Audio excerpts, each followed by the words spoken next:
The House will come to order. We're gathered here for a great Minnesota House tradition, the long-awaited moment when we hear the retirement speeches from members who will be departing the chamber after this session. So thank you all for being here, and we will begin. We will begin with the least senior member, Representative Cantrell. Thank you, Madam Speaker and members. I'm going to start by repeating some of the most foreboding words I've ever heard uttered in this legislature. I'm going to keep this brief. I first and foremost want to thank my incredible constituents in Savage and Northwest Burnsville for the humble honor of being able to serve you as your state representative these past 2 years. I have had the privilege of living in Savage for almost 17 years, and it has truly been a blessing to be able to serve a community that has invested so much in me throughout my life. I also want to thank my family and friends for always supporting me through everything. I would not be the person I am without you. This past Saturday marked the 3-year anniversary to the day that I was diagnosed with cancer. And I remember back then thinking how very fortunate I was to be able to afford the cost of my chemotherapy, and how by pure luck, my diagnosis would not be a death sentence or a death sentence for a 21-year-old, as far too many people in our state experience. I decided to run to serve my community during a 10-day hospitalization in 2017 when I fought for my life after experiencing a near-fatal reaction to one of my chemotherapy drugs. I made a promise that if I ever left that hospital bed, I was going to do whatever I could to fight every day to ensure no one in our state would have to die from a treatable illness because of the exorbitant cost of health care. Madam Speaker, I am so deeply grateful to you for pushing all of us to work as hard as we can for the people of our state. After all, lives depend on the work we do here. I truly appreciate you and Majority Leader Winkler's compassionate and diligent leadership and your keen focus on empowering every single member to fight for justice and progress. It has been the honor of a lifetime to serve with you both, along with all of our colleagues.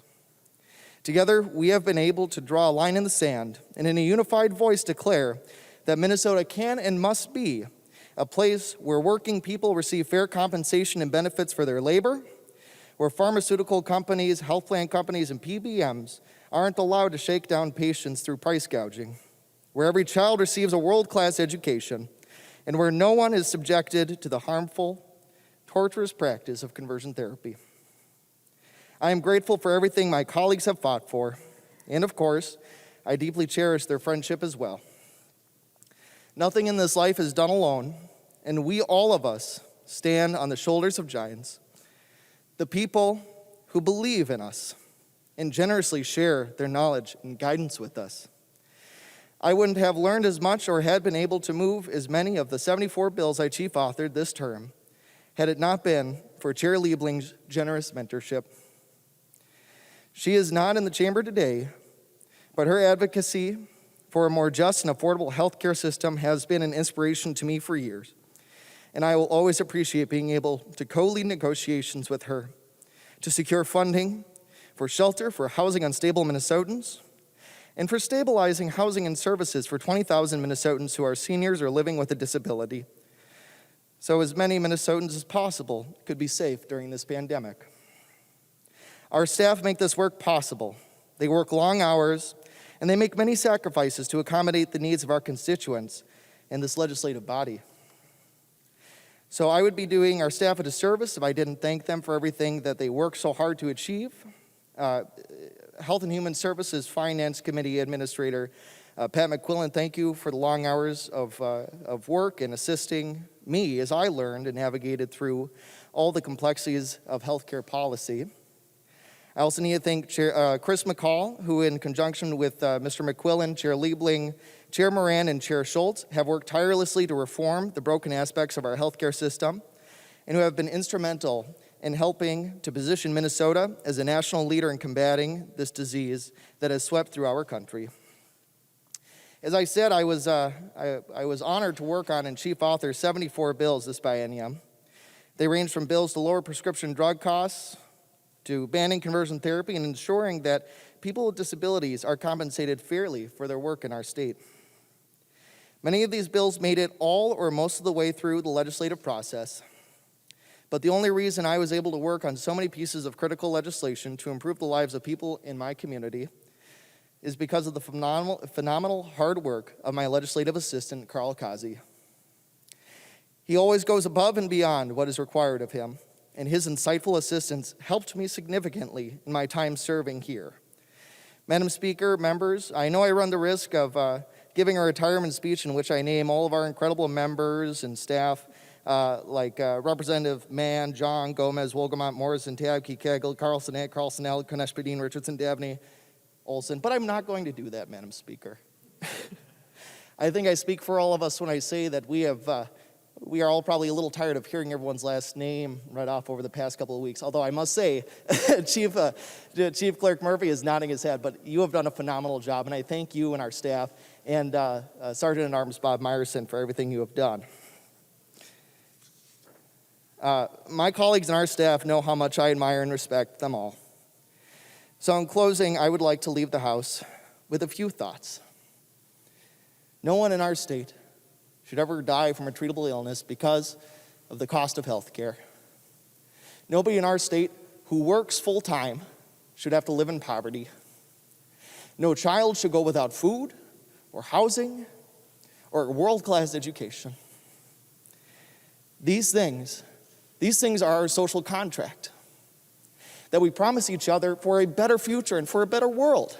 And we have a responsibility to ensure that in everything we do in the legislature and beyond, that we as Minnesotans leave nobody behind.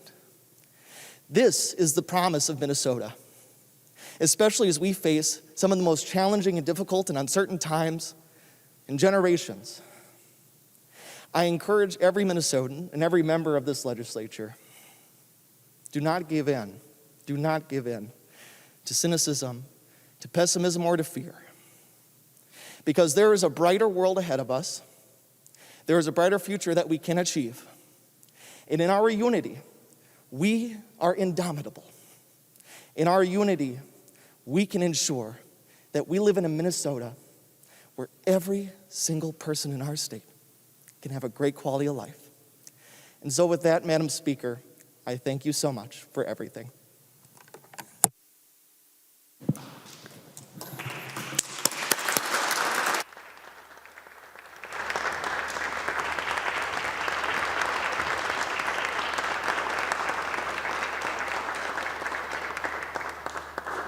And Representative Cantrell, you haven't been here before to see it, but normally everyone would run over and hug you. It would be Republicans and Democrats, but because they like you, they're keeping their potentially COVID-related germs away. I appreciate that, Madam Speaker.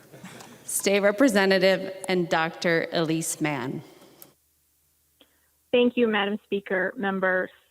I would like to start off by thanking my community for giving me this opportunity to serve you, to hear your concerns and to try to ameliorate those have really been a true privilege. And I thank you for putting your trust in me. And I also want to thank my family and my husband for being a single parent to our 3 kids for the last 2 years. Nothing I do matters without you, so thank you. When I ran for office, I had no expectations of this place. The one expectation I did have was that I would take the injustices that I saw regularly and I would try to change those and try to make those things right. And when I got here, I found that that expectation was difficult to realize for many reasons. This is a very interesting place, and I've met some very interesting people. I've also met some incredible people who put the needs of their communities sometimes ahead of their own families. People who stay awake at night worrying about if they are doing the right thing. People who constantly are thinking about the people that they see suffering. People that I will cherish for the rest of my life. And because of that, because of the amazing people in this building and because of the honor that we feel when we are elected, we forget about the not so good things and we tend to shy away from the truth. And the truth is that we have a lot of work to do in here. We are complacent in this institution. We regularly miss the opportunity to improve the process. We regularly miss the opportunity to make decisions based on science and facts and not based on feelings. We become defensive and we stop listening.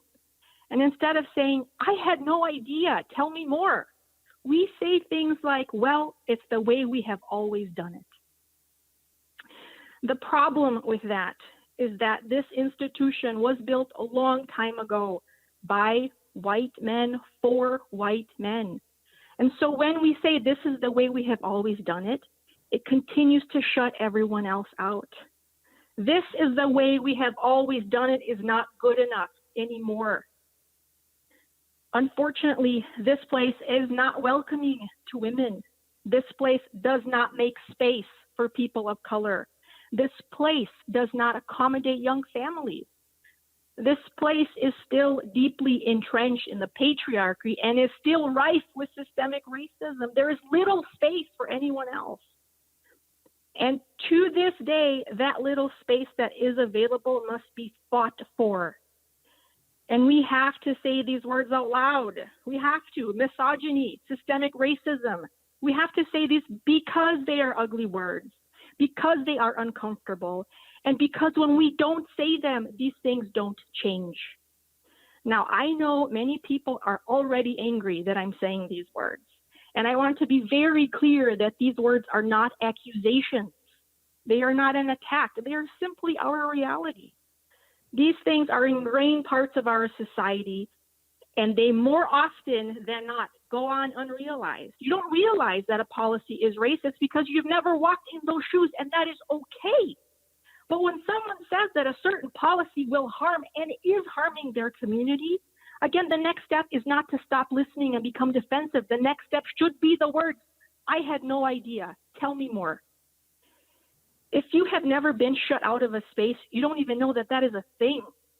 And just because something has not happened to you, it does not mean that it doesn't exist. It doesn't mean that it isn't someone else's reality. So I want to say today that that is a thing and that it is someone's reality.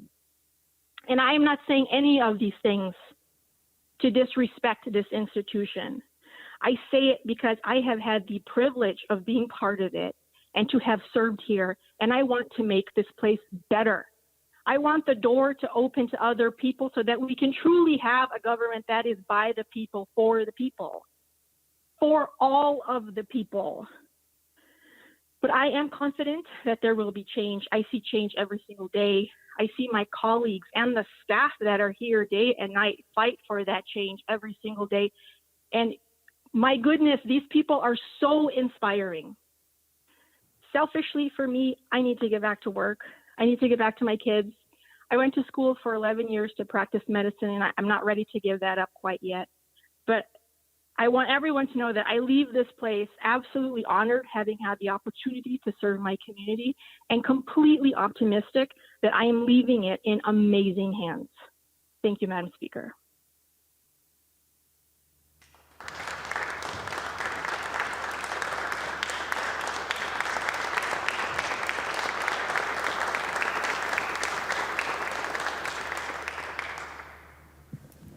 Representative Sauke.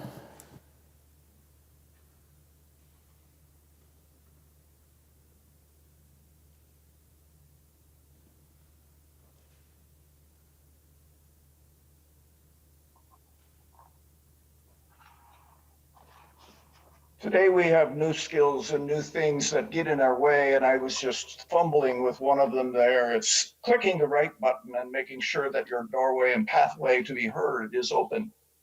I've always been one who understood and mastered technology, and yet I find that every time we walk through new doors, we all stumble with the difficulty of what is natural and we are ready to do. So that's my humble explanation of the silliness of waiting for 10 minutes to figure out if he's going to say anything at all.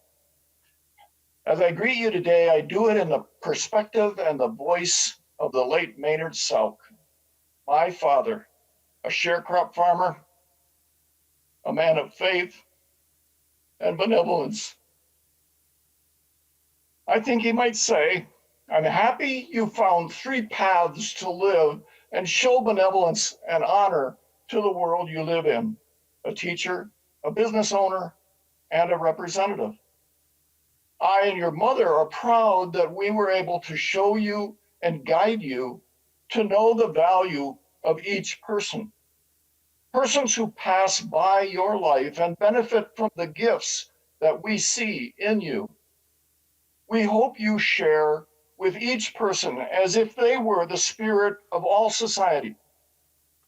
It is our hope that you first make better the condition of the world by caring for it when you walk on it.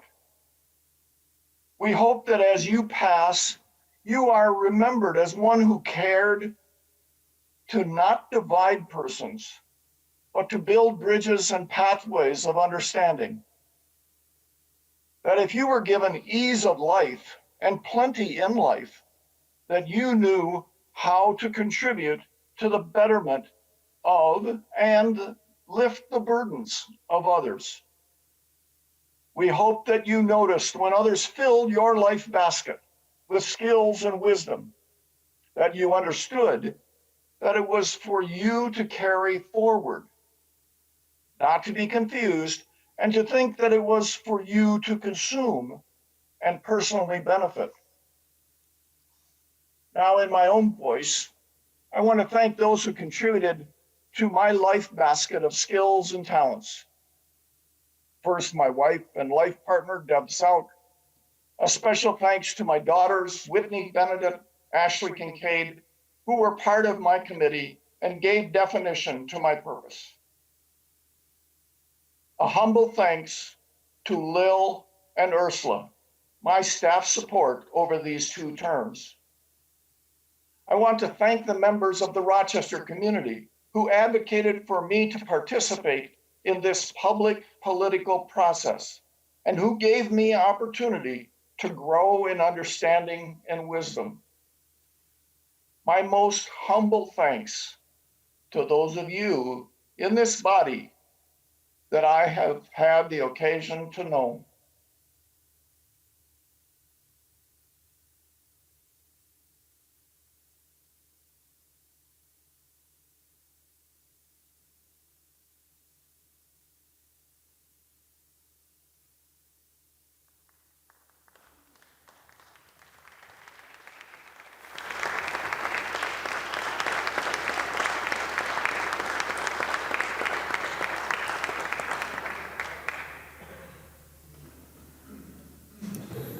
Representative Kunesh-Podein. Thank you. Thank you, Madam Speaker. Just a little emotional. I don't usually get emotional, but those 3 were just, unbelievably touching in so many ways. And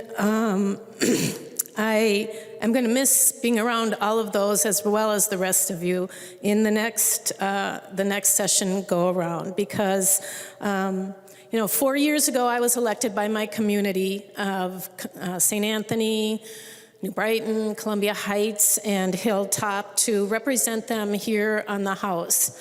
And I came into this position with really high hopes of not just making a difference for those communities, but also of greater Minnesota and of the communities that I have been so blessed to intersect in my lifetime. Growing up in rural Minnesota and having lots of family that live in rural Minnesota, I understand the struggles and the beauty of what it's like to be a farm kid or live in a small town by the river.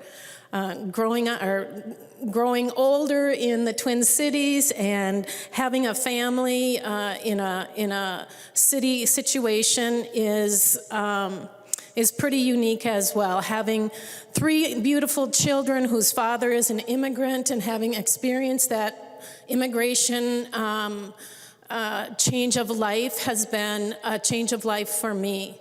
Being a teacher for over 25 years in different communities, seeing the change in school philosophies, school policy, school funding, the makeup of our schools, and seeing and recognizing the ever-widening discrepancy in making sure the resources for our communities are there, especially our communities of color.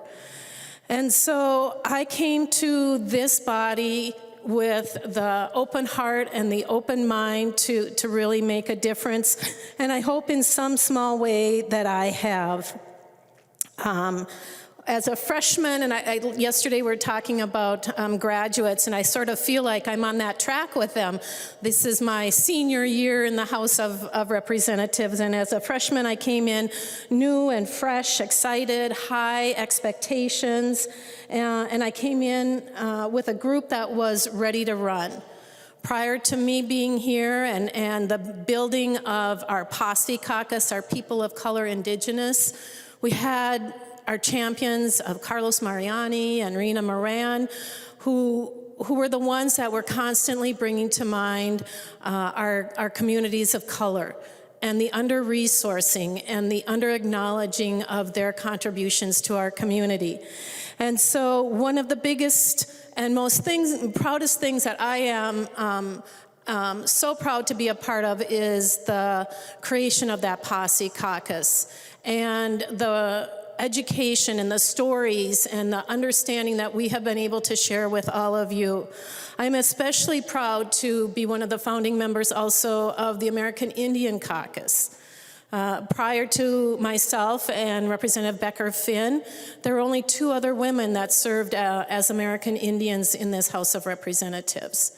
And I'm proud to be able to go on to my next step, running for Senate, hoping to bring those kind of awarenesses, those kind of stories to the Senate in order to make a difference there. Because we are all a fabric of our communities. And every one of those communities, whether they have a different color than you, they speak a different language than you, they originated from a different place, they are the colorful threads of our communities. They are the gold threads that run through our communities. And we need to make sure that we are inviting them in, that we are making sure that they are welcome, and that we are asking them to help build an even stronger and better Minnesota. I've been able to pass a few really incredible pieces of legislation that are probably next to my children, my shining force in my lifetime. Being able to create the Missing and Murdered Indigenous Women's Task Force is something that I just even can't put into words how proud I am and how I will continue to work and fight for the understanding, because those stories, those historic trauma stories are real and they continue to this day. And I can't tell each and every one of you how much I appreciated your support as a new legislator.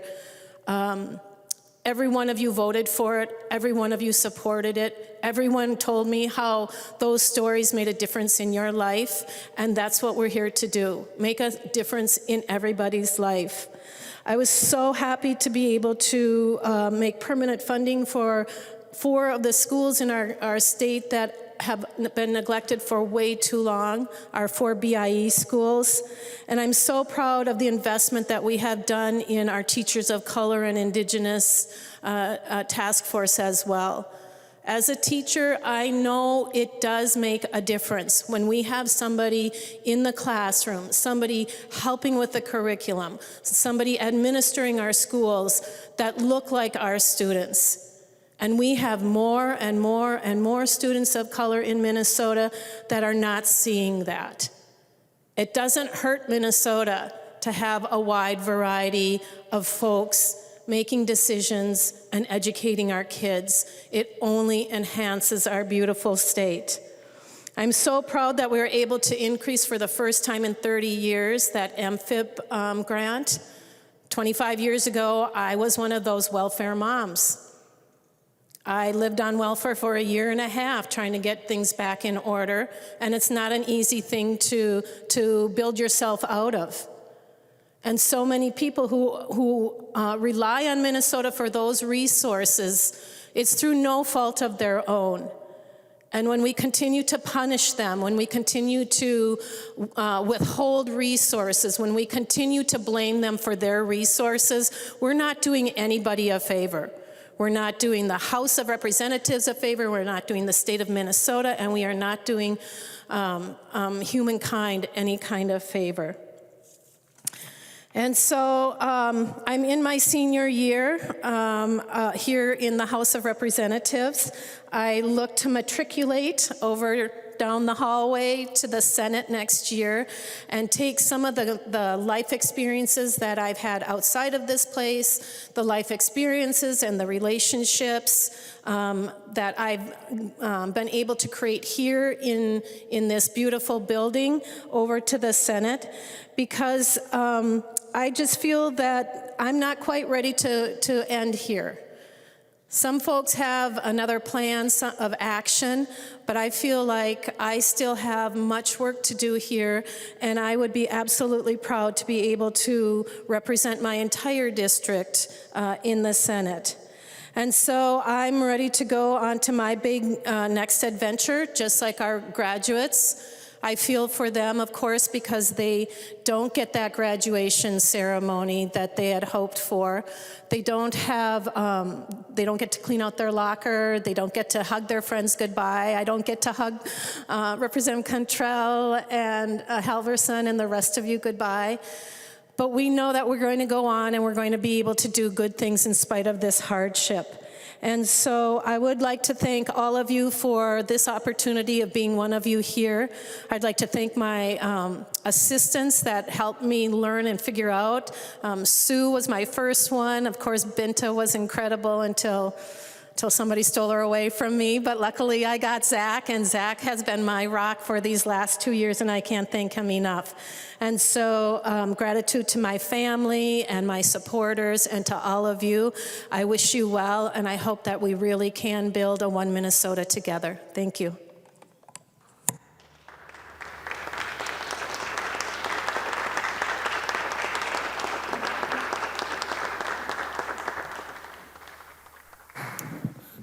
Representative Vogel. Well, thank you, Madam Speaker, and members. As I got up this morning, as I've done now for 6 years, I started to think back on yesterday, because that last day of session gets to be a rather different day. And of course, this was the most different with us not being there. But it also gave me a chance to think back to the prior 5 ones that I've been able to experience with most of you. Some of them a lot more spirited than what we had yesterday, but certainly productive. And for that, I'm just so thankful to have been able to be here. It's really been an honor to serve in public office, elected office, with all the people that I have. And wanted to first express my appreciation just for the honor of being able to do this. And secondly, my appreciation to all the members. We are ourselves. I've probably been known kind of as a numbers nerdy guy sometimes, and that's, we all bring our talents and experience to the legislature. That's what I felt I could bring, and that's what I did bring. Haven't been real accustomed to talking on the floor a lot of times, because I didn't obviously get into a lot of the speeches. It was more or less presenting facts and hoping that I could shape a few views with that. As I leave, I certainly want to leave with a message of let's think fiscally sound. Let's think not only about what we're doing today, but let's think about our children, our grandchildren, and the legacy we're leaving them, and also the financial implications of what we're doing, so that we don't get too carried away with doing things that are seeming to be a good idea today, but yet going to burden people in the future where they can't tolerate maybe even the spending and the taxes that are going to take to support it. Certainly like to thank the staff. I think most of us, when we get here, don't realize the value of the staff, the depth of the staff, the experience. These people have been so helpful and so committed that I truly am appreciative, and it will always take with me the knowledge and the experience that they've had. I'm appreciative of the public that has allowed me to do this. I never thought growing up that I would have a chance to do something like this, and their support, and the people that have helped me campaign to get here, to stay here, truly appreciative. Of course, family. You quickly find out when you're running for office that I've called it a very sometimes lonely experience. You get up in the morning and you're not sure what you should be doing. You go to bed at night and you're not sure what you should have done. But you become real reliant on especially your family and those close to you to support you, to help you get the shirts lined up for the people walking in the parade, to do whatever it takes. And they become really the backbone of you doing this job. Excuse me. Fortunate still to have my dad and mom with me, and they were tremendous supports through this whole thing. And of course, my wife, Laura, who never expected when we got married that she would be following around this politician guy, getting ready for parades or whatever it was. So, and all the time that she has allowed me to do this, not knowing what time I was coming home at night or the other commitments that we would have to change just because of public office. So in closing, just my thanks for all that have made this possible, and my best wishes for the legislature as it goes forward. Thank you, Madam Speaker.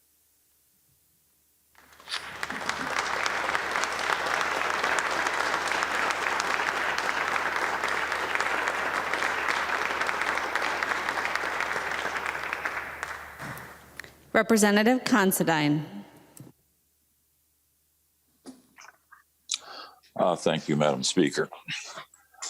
Last Friday night, my wife, Christine Madsen, and I celebrated our 39th wedding anniversary. I only interject this into the speech to give context to my next remarks. The honor of serving in the Minnesota House and representing the people of Mankato in 19B is the second greatest thing to ever happen to me in my life.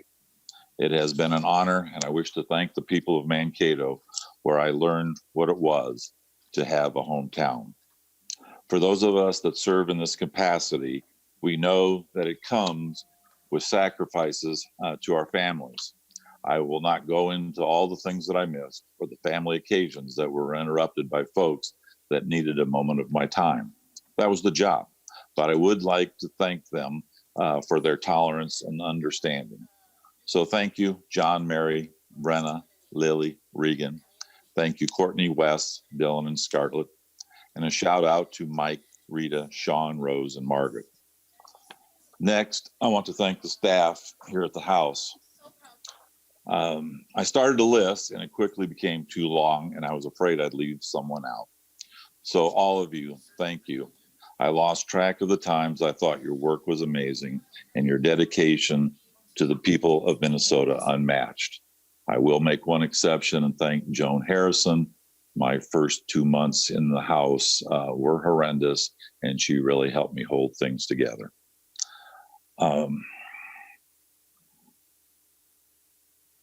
Last, my colleagues. I hope some of these friendships will last a lifetime. Several of you really opened my eyes to different aspects of life in Minnesota, and I am grateful. At times, it was truly a learning experience. Good luck next year, and one final thank you to the people of Mankato. Thank you, Madam Speaker.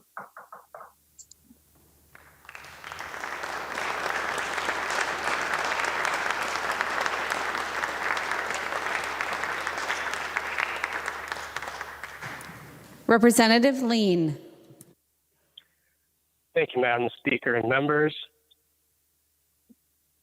I first want to thank my family, friends, and core group of supporters who backed me every step of the way over the last 8 years. I couldn't have done it without you. I want to thank the people of Moorhead and Oakport Township for entrusting me with the expectation, responsibility to get the job done. It's been the honor of a lifetime to represent my hometown in the legislature. Lastly, I want to thank all the staff who make the House run: partisan, nonpartisan, research, fiscal, media, human resources, accounting and budget staff. Thank you. Thank you to the Sergeant at Arms and all his staff for keeping us safe. Thank you to the reviser staff and the chief clerk and his staff for putting up with our long hours. Thank you to the groundskeepers, custodians, and maintenance staff who keep the Capitol and state office building clean and safe. It's truly all your hard work that make the House go around. The last 8 years have been some of the best in my life. It's been a complete joy to make new friends, learn more about our state, and participate in the American experiment of democracy. The time we spend in the People's House serving our constituents is truly a privilege. Although we each represent the lives of 40,000 people, everyone in the state is impacted by the decisions and actions of this body. Not just Democrats, not just Republicans, all of Minnesota. The splendor of the Capitol Dome is matched by the importance and magnitude of the work it houses. To have been a part of that is an amazing experience that I'll treasure forever. Members, I now want to make comments not as a retiring legislator, but as someone returning to life as a private citizen. The fierce pitch of partisanship that increases by the day is not good for any of us.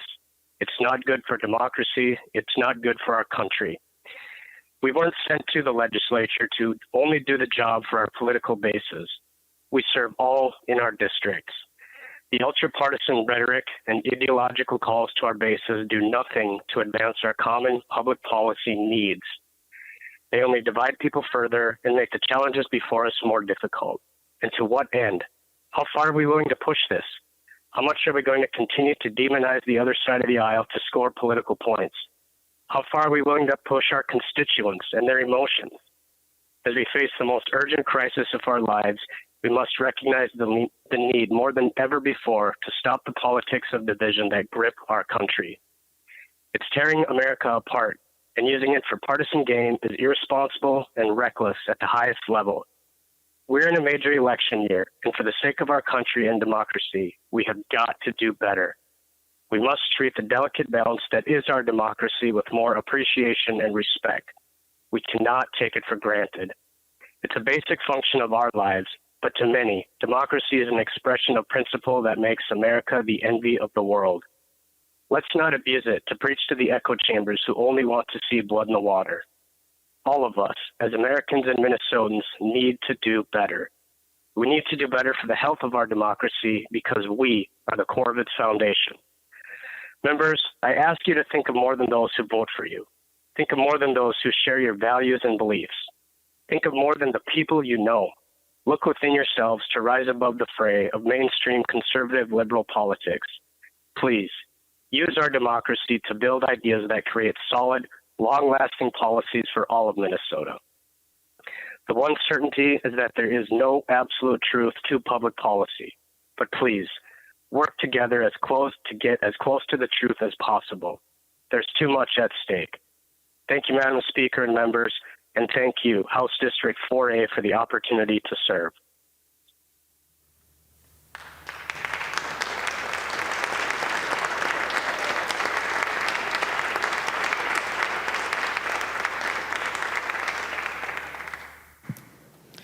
Representative Halverson.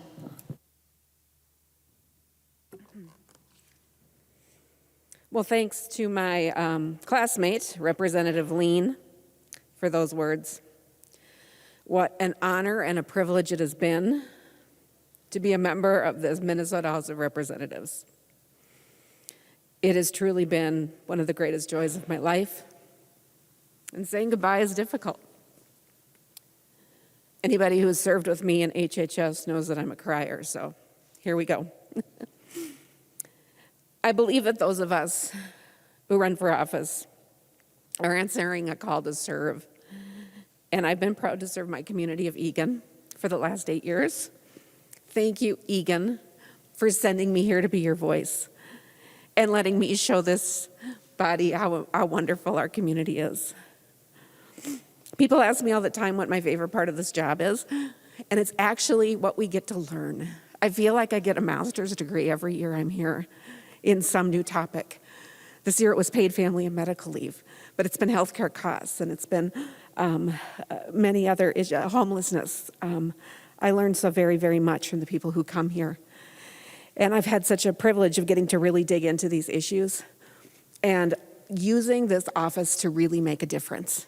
And there is nothing better in the world than getting to have a problem put in front of you. For me, years ago, it was e-cigarettes. I was learning about the damage that nicotine was doing to brains, and I knew about these new products, e-cigarettes. And I said, I wonder if we can do anything about that. Well, I had the ability to write a bill. What a privilege we have, just 134 of us in here, getting to be able to take an issue that we're curious about and make a difference with it. And I got to author the Homeless Youth Act my first term and worked on it, and it was wonderful, bipartisan, statewide. And now there are buildings in the state. And those of us who have worked on that issue get to look at those buildings that are housing youth that were vulnerable on the streets. So we get to say, we helped do that.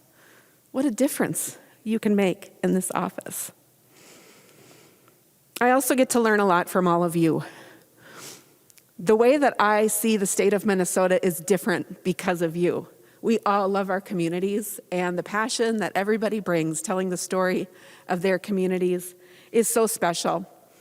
So when I drive through Minnesota, I see your faces when I'm driving through your towns, and I'm thinking about the constituents that you've talked to us about in this chamber and in committee. It's been wonderful to get to know the sources of pride in your community and the struggles that your communities face.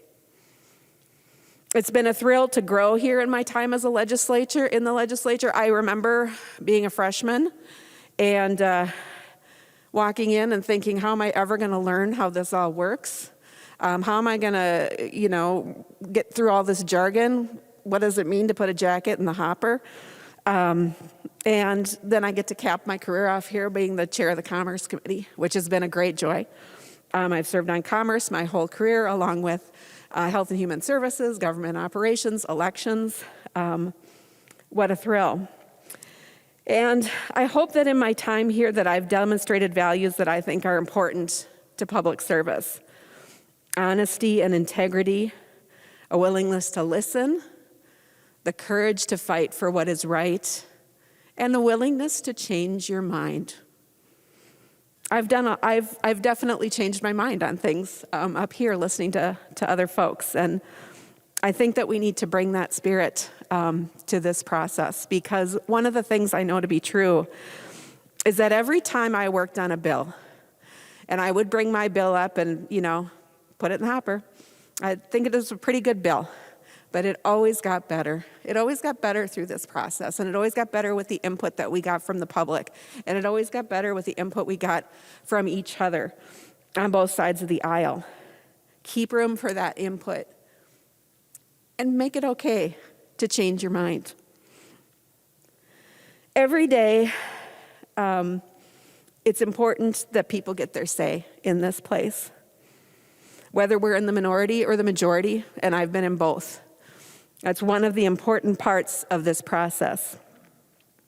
And if there's something that we can do better, it is listen to one another and listen to people who come to us from a different point of view. It's very easy to think that we're right, to know our own views, to have our own lens on life. And it is a challenge to look at the world from another person's point of view. But people come here to us to make this state better. And people sit in committee and they pour their hearts out to us. Sometimes people will bring the most horrible tragedy of their life, their most intimate problems that they're facing in their life. And they're using their story to help make a change for their fellow Minnesotans. They're an inspiration. And it behooves us all to listen to that experience and to trust that experience and believe that experience. To listen with compassion, to hear what people are saying, and to act with integrity. We have tremendous power to make people's lives better here, and it's wonderful when it gets used well. It's amazing that we get to do our work in such a beautiful space as the Minnesota State Capitol. The day I was sworn in, I was joined on the floor by my father and my husband and my son, 3 of the most important men in my life. And I remember my dad looking up and saying, "Boy, when you sit in this space, you know you're here to do important work." And I think of that every time I'm in this room and I look up at the amazing artwork and the Latin phrase that the voice of the people is the voice of God. We are here to do important work every day. And I used to visit the Capitol in my previous jobs, and I used to think, gosh, what would it be like to get to work here every day? And it's wonderful. And this building continues to take my breath away. But it is the people inside this building that make the House work for the people of our state. There are too many people here to thank. Many of you have touched my life, my heart over the years, and you're too many to name. If you wonder, I wonder if she's talking about me, the answer is yes, so thank you. There's a couple people I will name. Thank you to Pat Murphy and the House nonpartisan staff of the Chief's Clerk's Office. You demonstrate dedication and integrity every day. You are a great asset to our state. To Bob Meyerson and the staff of the Sergeant's Office, thank you for making this place run. Along with the Minnesota State Patrol, your dedication to making this place safe and secure is so vitally important. This is the reason that our state capitol gets to be open to the public, and why the public is such an important part of our legislative process is because this is a safe place to be. And thanks for going above and beyond in these last few weeks. No one could have predicted the things that you guys were going to be planning. And you have honored us all with the way that you have made this place run. I can't wait to see these halls teeming again with citizens, getting to have their say in the process. I also want to thank our nonpartisan research staff, some of the smartest people we could ever know. Again, the integrity that exists in those offices, we should be so proud of as Minnesotans. And the staff of the revisor's office, who never say no, and will move mountains to make sure that our bills can get passed. To the partisan staff, wow. Thank you for your dedication, for your professionalism. I want to especially thank Lauren Taken-Holtze and Travis Reese and Simon Brown for helping run a great Commerce Committee, along with Chelsea Olson from the Republican side. It went so smoothly, and it was a wonderful partnership. To the leaders who have mentored me over the years, again, you are too many to name. You've made me a better legislator. I've marveled at your skill and your professionalism and your passions. I thank you from the bottom of my heart for your dedication to the state of Minnesota and for your kindness to me. To my friends I've made on both sides of the aisle, I'm so grateful to know you. I'm so grateful for all the fun that we've had and the moments of joy that come with getting a great victory or being in camaraderie because we're all pulling an all-nighter, which I didn't know I could do anymore in my 40s. I could do it in my 20s, but woo, can still do it. For the public, yes, Virginia, there are bipartisan friendships. Don't stop. Don't stop being friends. Don't stop being kind. Don't stop giving each other grace. To you new legislators in your first and second term, you inspire me. Your experience and your voices are making change already. I can't wait to watch you grow into strong leaders. To the Posse Caucus, I'm grateful to see a Minnesota legislature that looks more like the state of Minnesota. Thank you for running. Thank you for telling your stories. Thank you for speaking truth to power. Keep fighting for justice. I learned so much from you. I stand with you. And to the people in my life who make this possible, starting with my incredible book club, where we were sitting around drinking some wine one night and somebody said, "Hey, you should run for office, Laurie." I thought that was a crazy idea, but these are the women who got me started, who stood by me, wrote me my first checks, made dinner for my family while I was out door knocking, and are still with me 8 years later. To my family, my parents, who always modeled public service and taught me to value good government. They have always been so supportive in this journey, even if I did surprise them by growing up to be a Democrat. To my husband, Jason, and my son, Kai,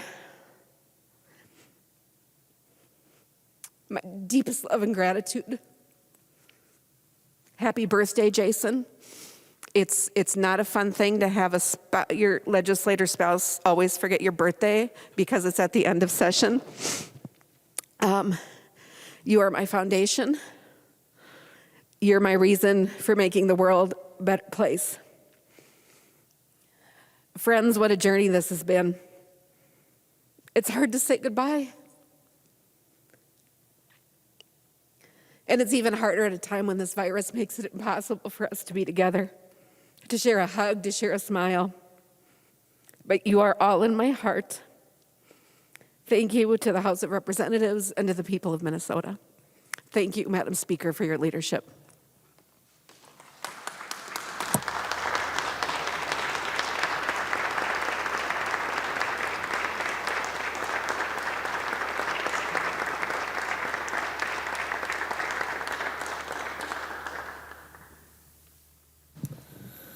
The member from Roseau, Representative Fabian. Thank you, Madam Speaker and members. What an incredible place this is, and what an incredible bunch of people that are here.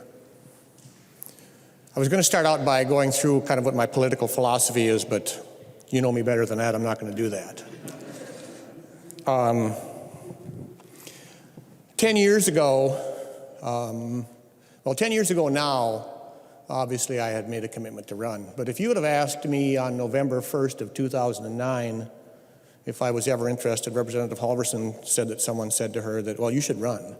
And she had been here before and thought about it'd be really cool to be here. Well, I spent 34 years teaching and coaching in Roseau, and I can honestly say that never once did I ever think to myself what a great thing it would be to run for office. All the way up until early November of 2009, when out of the blue comes an email from a legislator that I had only had 1 or 2 conversations with and asked me if I would ever consider running for the House of Representatives. And it was the easiest email I ever responded to. 5 letters, no, Dan, send. Then I got another email back, would you ever consider it? So then that started a process. And Matt Dean and Ian Marsh came up from the cities all the way up to Roseau. And you've heard me say this before, it's only 360 miles one way. To put that into perspective, if you leave here now and head to Chicago, and I head to Roseau, we'll arrive at about the same time. So they asked me if I was interested, and I said I need some time to think about this. So I made up my mind that I wasn't going to run. And I was going to call the next morning and tell Matt Dean and Ian Marsh that I've decided not to run. And that evening I'm sitting at home and the phone rings, and my sister-in-law is looking to talk to my wife. They're best friends, and we talked for a couple of minutes because Roxanne was gone. And she said, well, what's new with you? And I said, well, not a whole lot. I said, I've decided not to run and whatnot. And she said, knowing I'm the track coach and a Phi Ed teacher, she says to me, well, how are you going to stay in shape? And I said, no, you don't understand. It's not about running in fitness. It was about running for, the House of Representatives. And I hadn't mentioned it to her. And she says, oh my goodness, Dan, you have to do this. The whole thing. You'd be so good and all that sort of stuff. And Cindy is one of my best friends, but I said, well, the truth is that Roxanne and I have talked about it, and we've decided that I'm not going to do this, and Roxanne's not on board, and I'm not going to do it. She said, you tell Roxanne to call me the instant she gets home. So Roxanne gets home, comes in the house, and we chatted for just a few seconds, and I said, by the way, Cindy wants you to call her. So she called her. 15 minutes later, she hangs up the phone, and she says, okay, I'm in. So the next morning I called and said, I'm going to run. Where have 10 years gone? It's an amazing time. And I know that as I stand here and talk, I'm going to forget the names of some people.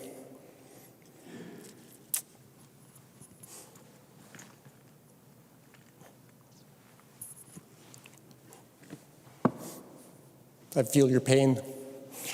I know I'm going to forget some people, and for that, I've got Kleenexes, trust me, I'm like my dad. I'm like my dad used to be. And to those folks that I happen to leave out, I apologize. But this place, I was talking to Joe before we got started, and we were talking about this place, and I said, this place is people.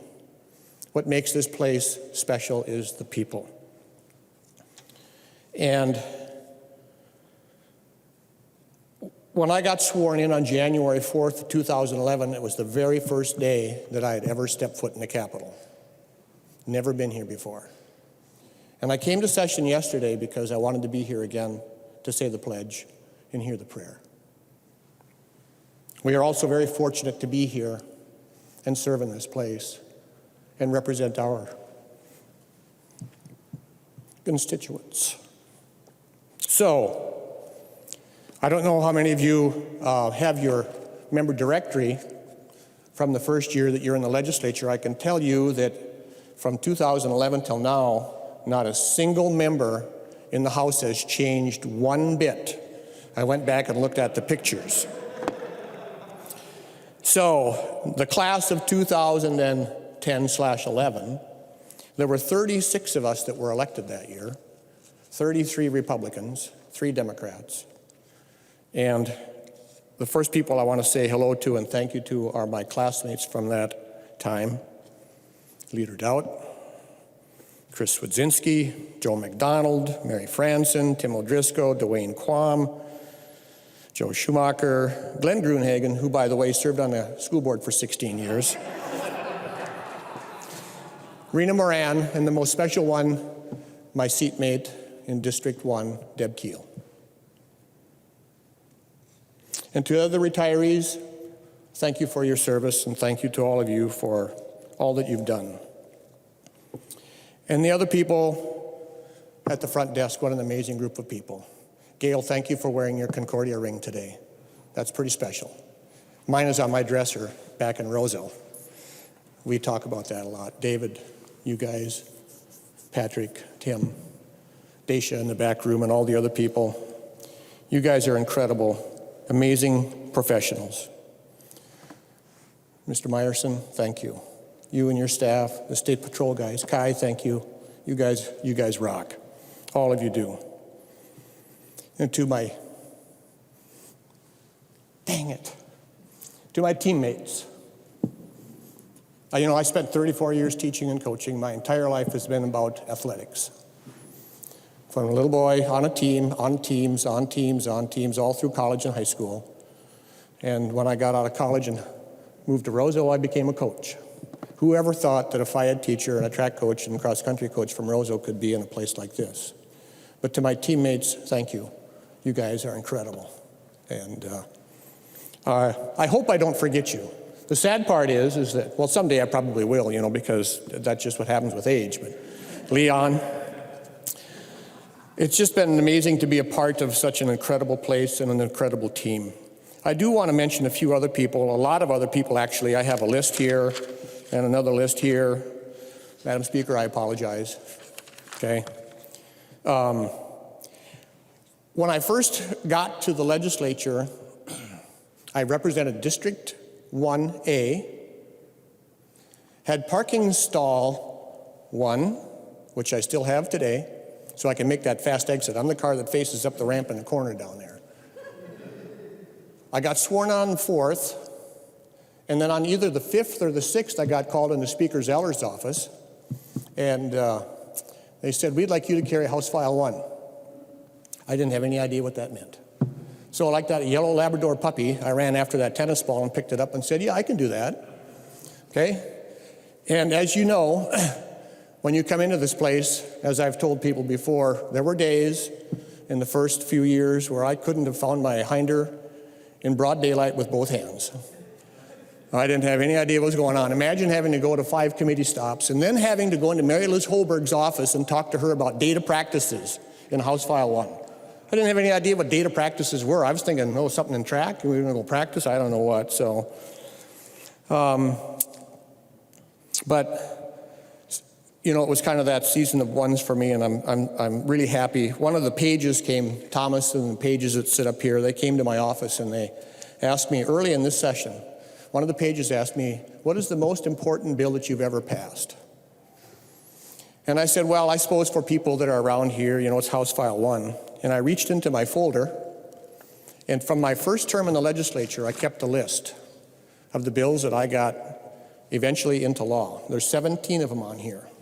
And the vast majority of them are things that most people in Minnesota don't have any idea what's going on.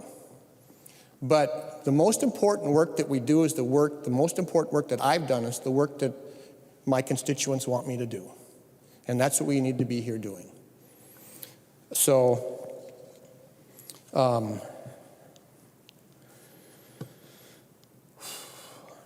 as I said, this place is about people and it's about relationships.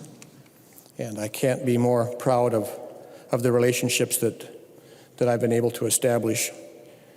Our GOP research staff, our nonpartisan research staff, revisor's office, the maintenance people around here, the people in budget and accounting and stuff, all incredible people.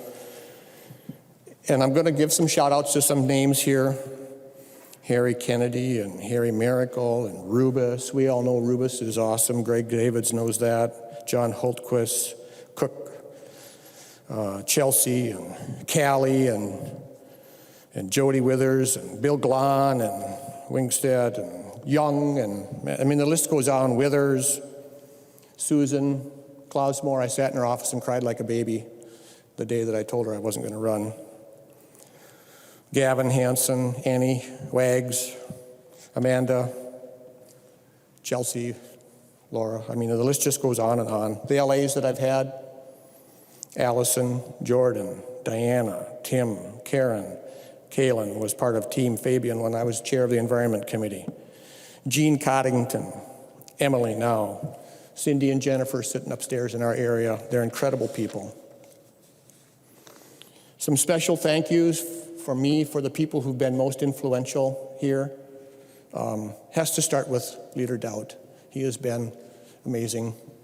And Danny McNamara, Paul Torkelson, my roommate, Josh Heinzman, my other roommate, Dave Hancock, Steve Green, Greg Davids. I mean, I can go on and on and on and on here, folks, and I apologize for that. My District 1 team, I mentioned Deb Keel earlier, and Senator Mark Johnson, and kind of an honorary member, Maxine Pennis, who was a predecessor to me. Kurt came to me one day and said, I'd like you to be the chair of the Environment Committee. And I told him, I said, I will under 2 conditions. And he said, okay, what are they? And I said, number 1, that Amy Zipko remains as our committee administrator. And he said, okay, what's number 2? And I said that Amy Zipko remains as our committee administrator. And without batting an eye, he said, okay, I'll give you number 2. So to Amy Zipko, if any of you ever watch a TV program, MASH, I'm like Colonel Blake and she's like Radar. Okay? Don't nod your head because, no, I'm kidding. By the way, thanks for being second on the muzzle loaders for scopes for muzzle loaders there, Majority Leader Winkler. What a great team we made on that bill, huh? Amy is just amazing. She's an incredible person. I can remember the day I walked into her office after I'd seen Kurt and Susan, and I walked down Amy's office and I closed the door, and she looked up at me and she said, "Uh-oh, this isn't good." And again, I started sobbing like a baby because I was telling her that I'd made up my mind I wasn't going to run again. And Amy, you're incredible. I can't say enough nice about you. She used to sit on my right side in committee, and she's left-handed, and we'd have the legal pad between us, and every once in a while she'd write PF and circle it. What does PF mean? Poker face, poker face, poker face, okay? I'm not very good at hiding my emotions and stuff. A couple other people I want to mention. David Dill, great friend. People know me. Oftentimes I have a pencil in my hand. David Dill recognized that. He stopped in my office when I was carrying House File 1 and he said, "Dan, you've got a really good bill there. I'm just going to give you a little bit of advice. Count your votes, sit down, and shut up." And we got that passed. David gave me this package of pencils, and I still have this package of pencils in my desk from David. Tommy Rukavina came through the parking ramp one day. I got on the elevator with Tom. The door shut. I'd never met the man before in my life. The door shut. "Fabian, Republican, a school teacher?" He just ground away on me. We got to the next floor, and he says, "Have a nice day," and he gets off and walks away. And I had an outstanding relationship with Tom Rukavina, and I just really, really admired him and his passion. David Tomasoni over in the Senate, another guy that I've really had a great time with. Pat Garofalo stopped me one day and he said in my first term, "Dan, I really admire how cool you are. You know, you don't get too far out over the front of your skis, you don't get too emotional, you don't get upset." And I grabbed him by the wrist and I clenched my teeth and I said, "That's not the real me, Garofalo," which it's not, but anyway. And my constituents back home, the most amazing people in the world. I hope that all of you have one of these. You can come and read it. Every once in a while I would come back here and I would say, "You know, I was home this weekend and people just randomly stop me on the street and say, 'Thanks for what you're doing, Dan.'" These are the thank you notes and the Christmas cards that I've gotten from my constituents over the years. I'm taking them home with me. It's about the only thing out of my office I'm going to take home. And they mean so much to me to being able to have been here to be their voice in St. Paul. The people in Roseau, Kitson, Marshall, and Pennington counties are some of the most awesome people in the world. Two other people I want to thank too. When I ran, I had to take a leave of absence at the school in Roseau. And I had an outstanding working relationship with my administration. Larry Gugesberg and Terry Gottsman, the superintendent and the principal. We got partway through that first session, and I just said, "You know, guys, I can't do this to you anymore." So we made a decision that I would retire, and because I had planned to go back in the fall, and it just wasn't working out that way. And I just want to thank those guys for all their support over the years as well. And finally, my family. You know, my role models were my mom and my dad and my in-laws. I got along with my in-laws. I have a picture of my mother-in-law in my office. What a wonderful woman she was, Mardell. My sons, my three best friends in the world, Mark, Eric, and Jason, who've blessed me with their wives and their children. I'm looking forward to spending more time with them. My wife, Roxanne, we're going to celebrate our 43rd anniversary in a couple of weeks, and we're welcoming a new grandson here. She's going to see him, and without her steadfast love and commitment to me, I couldn't do what I'm doing. The hardest part of this job for me is getting home on Friday evening and getting back in my car on Sunday afternoon at 2 o'clock and driving back to St. Paul and leaving the community and the woman that I love.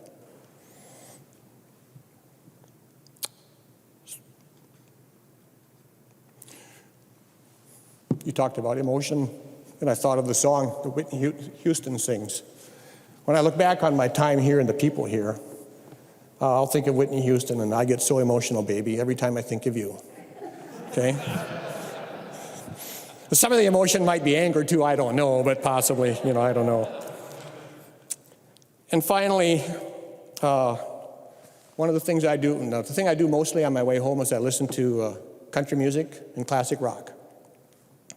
And I can't help but think about Garth Brooks and the song The Dance.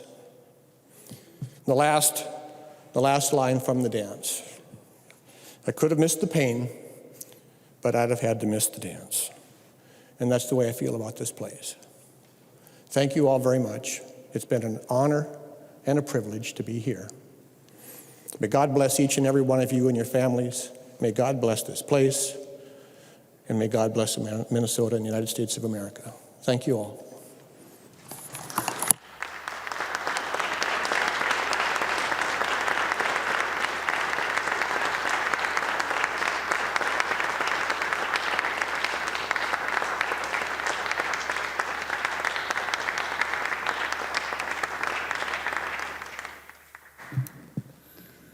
The member from Ramsey, Representative Mahoney.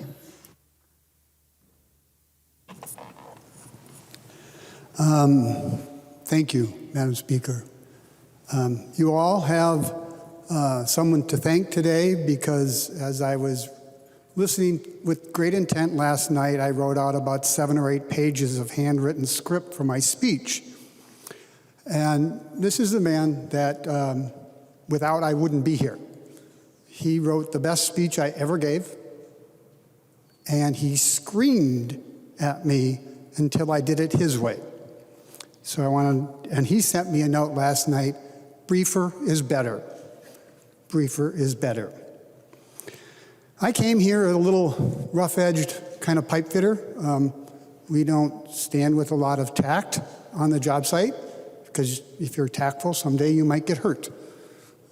Because they're not listening to you, like, don't go up on that ladder like that. Don't carry that pipe wrench above my head, you person. And I had a lot of learning to do, But I'm going to back up a minute, because this morning, as I was kind of rewriting the speech in my office at home, is a picture of my father when I got sworn in. Now, I'm sure you can all imagine me being the kind, gentle, wonderful, obedient son that every father wants. And that picture, I'm the only one in my family who doesn't have a white-collar job. And that was a soreness for my father, I know. Although he was proud of me as a pipe fitter. But in that picture, and to the photographers around here, oh my God, you are so good, is a picture of my father so proud, so amazed that you can literally see the buttons bursting off of his jacket. Because it's that picture of him accepting the fact that I was successful, which is important for me.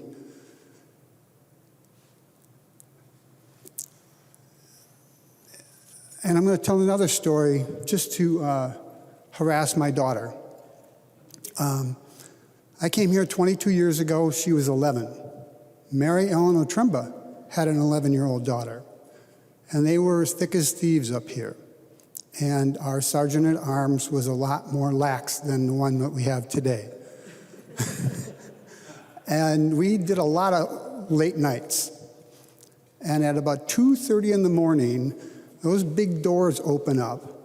And here's a state trooper grabbing the elbow of my daughter and Mary Ellen Otremba's daughter, Elizabeth. And I'm thinking, 2:30 in the morning? What in the hell are you doing out of my office? Because they're supposed to stay there. I was a single dad and, didn't have a babysitter, and I wasn't going to let her stay at home. And I knew my daughter was going to be a great woman, a strong woman, because when I turned around and looked, and as a father, you're always going to be ready to, what did my kid do now?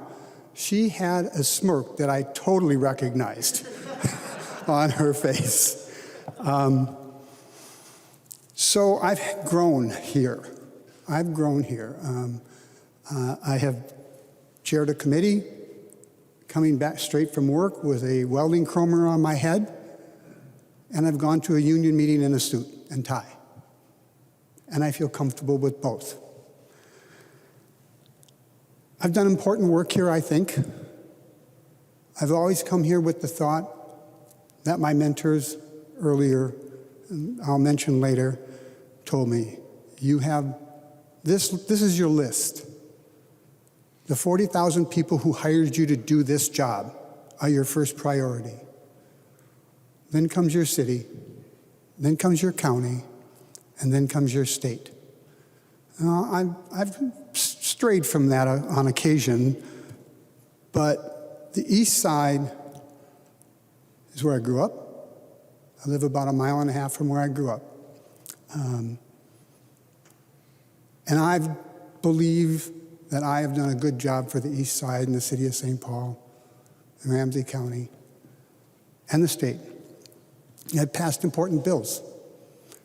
I don't know if anybody can read my button, but it says Union Thug, and I wear that very proudly. I came here to represent those and those, the previously listed, and the men and women who get up in the morning,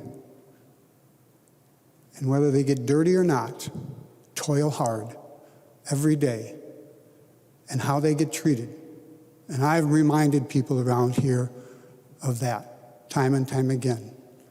Because getting up at 5 to be at work at 7 can be tough. So getting home, and before you can hug your family, you have to take a shower, can be tough. Years ago, they were trying to redraft all the ways that we did code development. This is a bill I'm very, very proud of. And they were going to leave all of organized labor and non-organized labor out of the equation, period. That's what they wanted to do. Well, in today's world, you have union, non-union, you have business, inspectors, you have consumers that are on committees that develop that code. Because that fight doesn't need to be here. We need to have experts put that together because we live in those homes. And I'm very proud of that. Not one of those bills that is on everybody's radar screen. And that was early on. And last year, I passed wage theft bill, which I know there are people who don't like that bill, and that's okay. But I think those people that work for a living every day are very happy with that bill. And I am very, very proud of that particular bill. The other thing I'm proud of here is collaborating with Bob Gunther. Bob and I have served on the Jobs Committee since I got here, and I think since he got here, he's been on that committee. And there's many pieces to that committee. Christ, it's got so many things, sometimes you can't remember them all. But Bob and I, unspoken, so to speak, many, many years ago, decided that we needed a more entrepreneurial spirit in the state of Minnesota. And for 20 years together, where we could, we crafted an entrepreneurial network in this state. Does it work? Not bad. Do I wish it was a couple of other states? Yeah. But that's the money that you put into, is the money, is the what you get out of it. I guess I need to say it that way. But Bob and I put together a network that stretches from the southern border to the northern border. And let me say, I've helped. I haven't done it myself. Bob didn't do it himself. We've helped to the east and to the west. And I'm very, very proud of that, because I know some of those business people have come and talked to me. And they said, without that particular program in that particular town, I could not have done this. And I hire or employ 12, 15, 20 people. I'm not that much of an emotional guy. So I hide that. When they say that.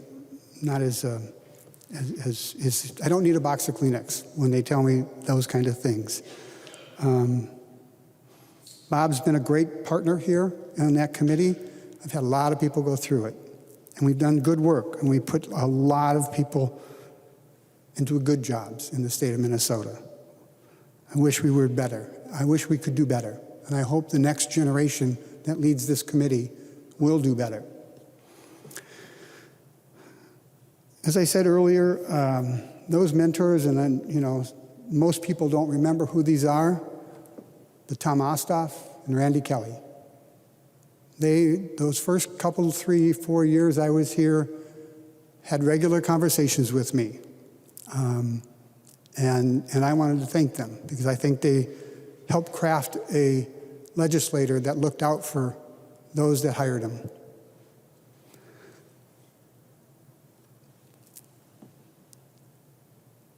I want to thank the staff. I need to thank the staff because they have been great. I've had a lot of them in 22 years. I think they like me, but they always seem to leave after a couple years. So sometimes they get stolen by some people, but they've been great. And they have, even though they don't live on, none of them lived on the east side, they always took the east side to heart and understood what it meant. And the nonpartisan staff, they would challenge my thought process and my bill. And they would play the devil's advocate. And my bills got better or not. They got passed or they did not. My first hearing, I got to say this story too. My first hearing, and Greg David Representative David sitting over there, my first bill, my first hearing, he led the charge and killed it. Thank you, sir. Because I got smarter. I got much smarter. But the staff helped me put that bill together. And they told me how I had really messed up. So, you know, they were blunt, not tactful. I appreciated that. I'll call out a couple. Diane Rupert was a fabulous LA, and she didn't take any baloney. And she didn't take any baloney from me or my constituents. Anita Newman helped me understand and learn and catch cues that I wasn't catching before. Unbelievable. The staff around here is so fabulous. I know I'm going to irritate some of the members of staff that think they should be mentioned too, but the only other one I'm going to mention is Joanna Dornfeld. Made me 100% better as a legislator and a person that understood what I was doing in legislation. And I'll never forget, the calmest person in the world, she came in one day, sat down, looked me in the eye, and said, "You left early from committee, and this is what they did to your bill." Now, to get yelled at by your staff is quite amazing. But again, I realized she was right. So I want to thank the staff. I want them to all understand that 22 years here would not have been as productive without them. And to my wife and to my daughters, I have two very, very strong daughters, strong-willed, strong thoughts, and not afraid to argue their point. I don't know where they learned that from. And there was a lobbyist around here that every time I would give them grief, I don't know where the hell she got my daughter's phone number, but she said to me, "I'm going to call your daughter on this one." And it was primarily women's issues that she would use that one on. And I would cave. I'll go along. Don't do that. And so Erin and Michaela, having grown up and become mature adult women with a father at the legislature, you knew I couldn't call when you wanted me to. You knew I couldn't show up at some of the events that you wanted me at, and you forgave me. So thank you so very, very much. To my wife, Susan, what a woman. What a woman. And to have met her through this body, people in this body introduced me to my wife. And I have, from the day I met her, I knew I was going to marry that woman. And we've been married 10 or 15 years now. Oh, what is it, 12? Somewhere in there. It doesn't seem long enough. It doesn't seem long enough. And she has put up with so many nights away. I think Representative Fabian was talking about the nights away and how hard that is, and I get it. And she's forgiven me time and time again. This past weekend was one of those times where she basically kind of realized that I wasn't going to be there, so she took over my gardens. She even brought me dinner one night, which was amazing because that's not her normal style. And she's forgiven me for that, but I'm going to make it up to her now. I'm going to learn to cook because she's still working and I am not. So thank you, Susan. Thank you, Aaron and Michaela, and all the staff that I've had here, staff at the front desk, upstairs in the revisor's office. You know how good you are, and you know we all appreciate and love most of everything that you do. So you notice I said most. As a politician, I've got to leave myself a little wiggle room. And what am I going to do now?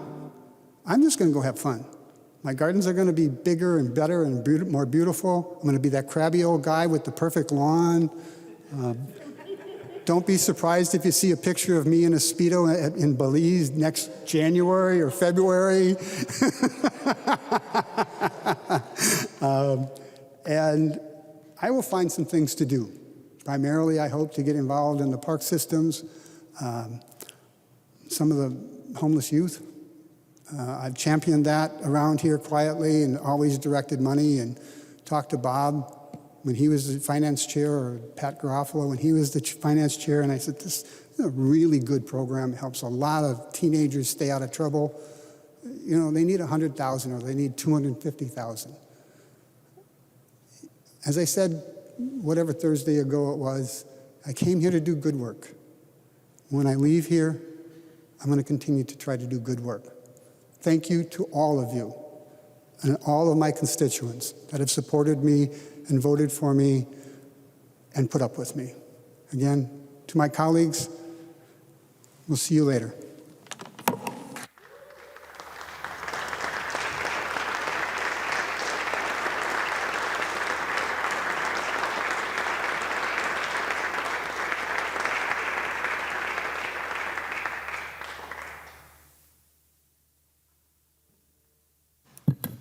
The member from Ottertail, Representative Nornes. Thank you, Madam Speaker. Long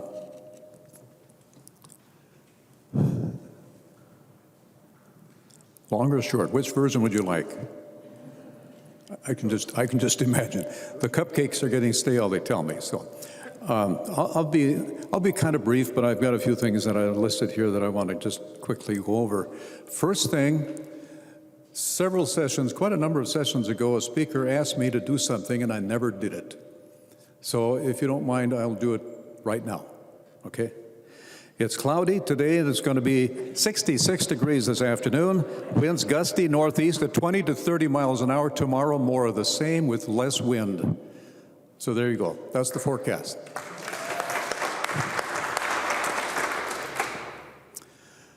I feel better now. Been bothered by that for a long time. So I could give you some baseball scores too, but there's no baseball going on. So that's the other thing we used to have fun with when the Twins were playing. And so I'll begin. I was elected in 1996, right? I think? Yeah, I got here in 97. So anyway, so during that time, my wife has put up with a lot.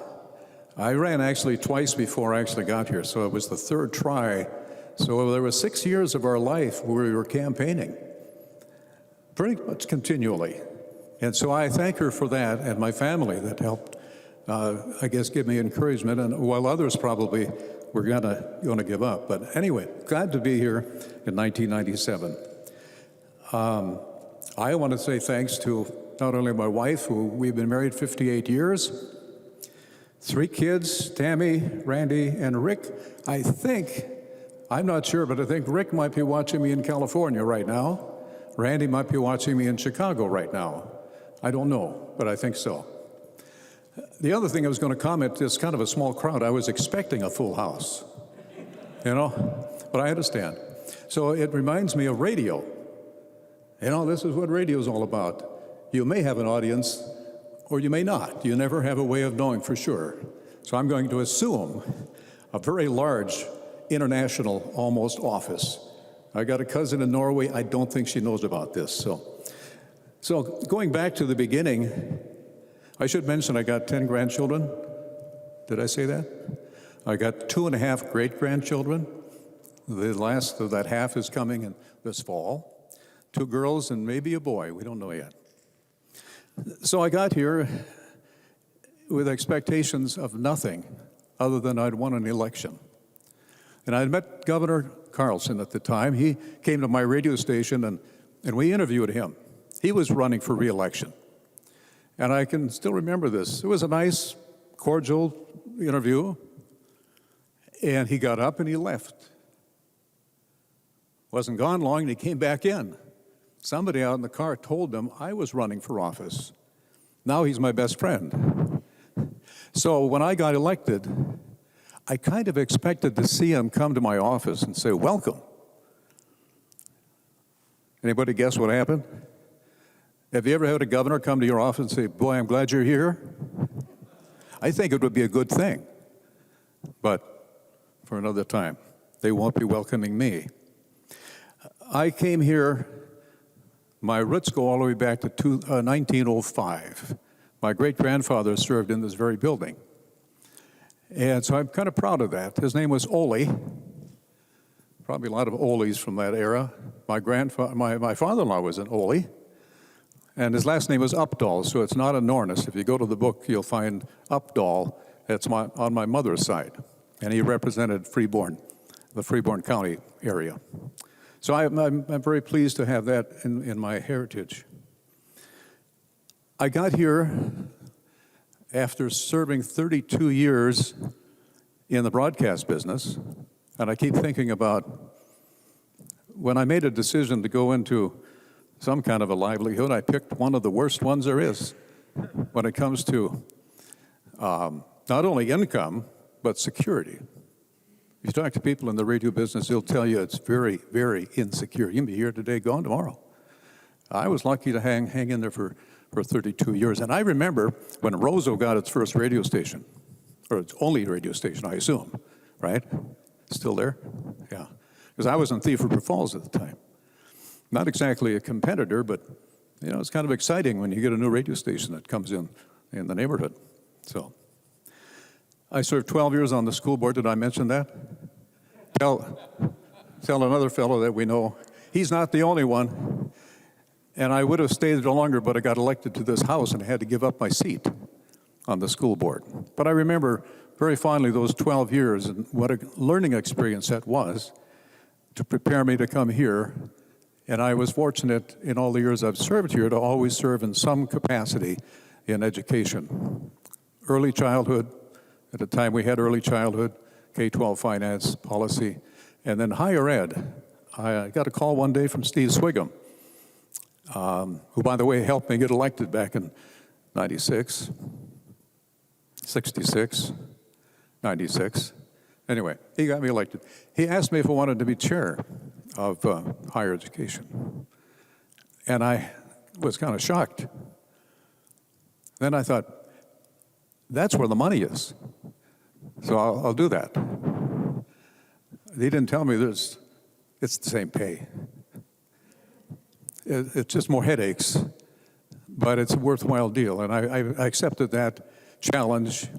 Sometimes you have to take a challenge that you don't really think you can do. People have to push you once in a while to find out you've got more ability, more talent, more whatever it is to be successful. And I've used that story many times that it isn't always what you want to do, it's what somebody else thinks you can do, and you give it your best shot. I've had some really good CAs during those years when I was chair of higher education. I won't name them right now. And some good allies too. Legislative assistants are very, very important to you. especially the first few years. And I won't name them either, except Rebecca, who is probably outside with the cupcakes, is very, very important to me.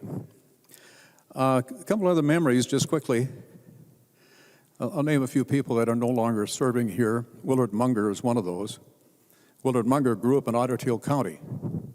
So we had kind of a bond because of that. He used to tell me how he used to sneak into there was a game farm. His dad was a conservation officer, I think. And he'd sneak into this game farm and then get caught and be, thrown out. But he thought that was kind of a fun challenge. And so we talked about that a lot. And he took me on a trip over to Winona, along with the entire committee, to learn about the Mississippi. We spent a whole weekend over there. And I remember climbing to the top of Goat's Bluff with Willard and his walking stick. And I kept thinking, if he can get up there, I think I can get up there too. And it was a beautiful view of the valley then from that particular point. But Goat's Bluff, I think, is what that was called. A couple other people I'll just throw out here. Phyllis Kahn. We didn't have too much in common, except she loved Glendalough State Park, which is in my district. And anytime we had that little walk in the spring, she was the first to bring a check over here to support my walk. So I've always been very grateful for that. Lyndon, we've had a lot of things in common, including my brother-in-law, good friend of Lyndon's. We served also for a long time in the Midwest Higher Education Compact and got to see a lot of different state capitals and states. Gene Plowski is another friend of my brother-in-law. So I have these certain connections that sometimes come in handy when you need help, a little help. I always didn't help much, but I always try. Kurt Dowd was on my education committee when he was first elected, if he remembers that. Yeah. I don't remember the committee. We did something that year, didn't we? But we got through it okay. Tommy is another one. We were on higher education together. And I remember I was chair, he was not. But he came up to me and he said, you know what?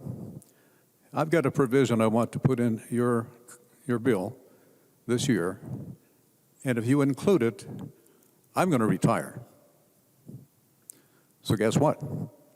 He got his bill, and I got a kiss on the cheek from that young man. Nobody ever has heard that before, but I thought today I'd say that men can apparently get by with that. So anyway, see if I'm missing anybody. Bob Westfall is another name most of you won't know. Bob served here for just 2 terms. He was elected when I came in, along with a few others, including Troy Westrom. He's a farmer in Wilkett County, just a great guy. And so we've formed a friendship that we didn't know each other before we got to being elected. And Bob is still very involved as far as watching what we do. And on several occasions when we've been sitting here at 2 o'clock in the morning trying to do something, my phone will ring. It's Bob. He just wanted to let me know he's watching and a little encouragement, and then he'd give me some advice. So I called Bob the other day when I was going to have to do this little farewell. Said, have you got any good Norwegian jokes or anything I could tell these people? And so we had a little laugh about that, and he didn't come up with any Norwegian jokes. And he gave me a couple of things that I probably won't extend this by reading what he gave me, but I appreciated Bob a lot, and probably is watching right now. So it's people like that. Torrey Westrom, I mentioned that quickly. You remember him for the pizzas, right? Place hasn't been the same since he went to the Senate. I had another seatmate that introduced me to pistachios. I've never been able to put those things down now because he had them in his desk all the time. So there's all kinds of memories, things to think about. I don't have any plans. I've never retired before. I'm not sure I'm going to. I have been asked to be a president of a service club back home, which I've already done once, so I'm not sure I'm going to do it again. It's nice to be asked. And we've got all of these grandkids growing up. 9 of those grew up after I got elected here. The oldest one is probably, well, she was 3 years old when I ran and won. And she walked door to door with me, door knocking. She also did a commercial for me, which I didn't have time to bring with me, but here's a 3-year-old doing a commercial for her grandpa. Save that. I think that's about it, other than this is not the end. I think we'll be politically connected in some way as we go forward. The only thing is, I don't have to worry about the parades anymore, those crazy lawn signs anymore, write my own radio commercials anymore. I'll just help other people. By the way, I've got a whole trailer load of lawn signs. They're good for something, so let me know. They're free. Maybe some hardware to go with it, so. But with that, I think this has been amazing, and I thank you very much.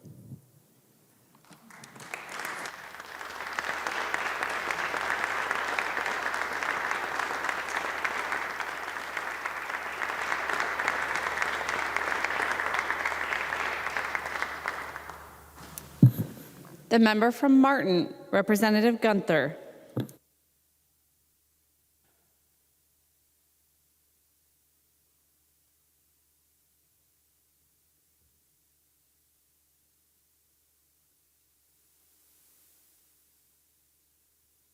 Madam Speaker, it's been a pleasure being the second most senior Republican House member.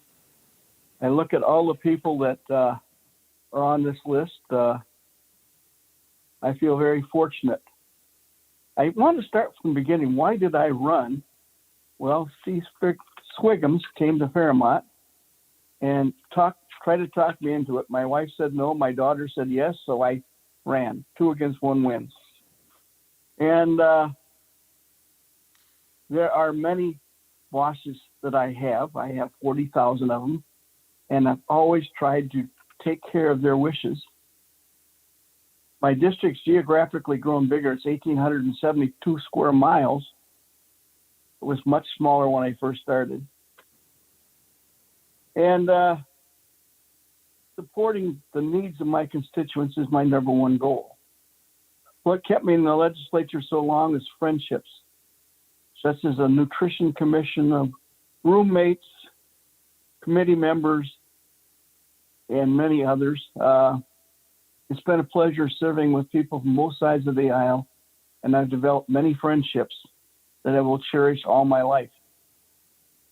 I've chaired Jobs Committee, Human Services were part of that for 2 years, and Greater Minnesota Committee, and the Legacy Committee. I had to convince many people when I was a chair of the Greater Minnesota Committee that I was not going to ignore the metro area, because I feel I've accomplished many things from the metro area, and I've never failed to do all I could for everyone in the whole state of Minnesota. My accomplishments are many, but I wrote down a few of them. Veto overrides for the St. James Library. Bob Westfall and I both had a bill that would give funding to our libraries. The one in St. James was very small. It was not accessible. And they have a large Latino population. And believe it or not, they use a library probably as much as their fellow citizens in St. James did. I know it was fun to meet them, and I'll never forget saying that they have community gardens there, and they both learned so much from each other in their community gardens that really made me want to pass this bill. I passed the bill in the House. Governor Ventura vetoed it. I was a fourth veto override to try to turn the governor veto override four of them went down in flames in front of me, and I thought, boy, I'm in trouble. I got up and I said, members, this is not fair. The governor passed the Minneapolis library for a planetarium that people in downtown Minneapolis couldn't see the stars anyway, so they had to paint them on the overhead. I think what happened is I got enough people to help me out that I had 10 or 11 people testify for my bill, my veto override. And Alice Johnson was one of them. I remember Greg was one of them. I can't believe when they got the veto override passed, people stood up and cheered. And I think this made Governor Ventura the most veto overridden governor in history. And I know he didn't send me a Christmas card that year. My other conference, Lake Crystal Rec Center, I think that was a very big deal. They had ice cream socials in the park and everything else, and I got some money in the bonding bill for them to match the Jones family money that they gave in honor of the employees they had from a 30-mile radius of Lake Crystal. I think passing the housing challenge was a great accomplishment. I know we got many houses, affordable housing projects passed because of that, and many businesses helped find a place for their employees to live. And that was fun to sit back and look at. I also helped start the I-90 Coalition, and we accomplished, the main thing we accomplished was the I-90 party. They say it's the party of the year, and thanks to the Jarek family who did most of the work, this works at the highest attendance we had was 430 people. That was the last I-90 party. And we served food from southern Minnesota, with the exception of baked beans. We got them, to begin with, from Captain Ken's Beans because I liked them so much. But it was a great party, great attendance. Everybody enjoyed it. The reason I thought it was be a good idea is because there were senators on conference committees that I had no idea who they were. And this way, the House and the Senate members could get together, socialize, learn about each other, and it was a great venue. And it's too bad the virus came. We were going to have our next one at the St. Paul Saint Stadium, and we were planning on 500 people for that one. The Legacy Committee was another one by getting all green votes. We did it in a different way. We had various members of the committee testify for various parts of the committee. We had Carlson talk about the Clean Water Council. We had Leon Lilly, who was on the Lessard Sam's Outdoor Heritage Council. He testified about that. We had Mary Murphy and Sandy Lehman testify about Arts and Historical Society, and I took up Parks and Trails. It was a very positive experience of how members can get together and pass a bill that took 4 hours usually, but we got it passed in 2 hours, and it was one of my favorite days in the legislature. I developed many friends. I'll never forget Mary Murphy's speech. I got a copy of that, and I listened to it often. People I will remember for a long time. And my best friend in the legislature is Senator Rosen. She and I shared many bills together. I don't think I ever said no to her, and I don't think she ever said no to me. Speaker Swiggums was another very good friend of mine, and we still are friends today. Speaker Dowd is a very political speaker and is a good status, knows how to plan things well. Mary Murphy is a good friend of mine. I remember when I first got elected, I would stop in her office because she was there when I was leaving. And she would tell me many things that helped me do things better in the legislature. And I remember I became chairman of the Legacy Committee, she gave me a 6-page thing that I had to follow if I wanted to chair the committee well. I followed every one of them, and it was really fun. And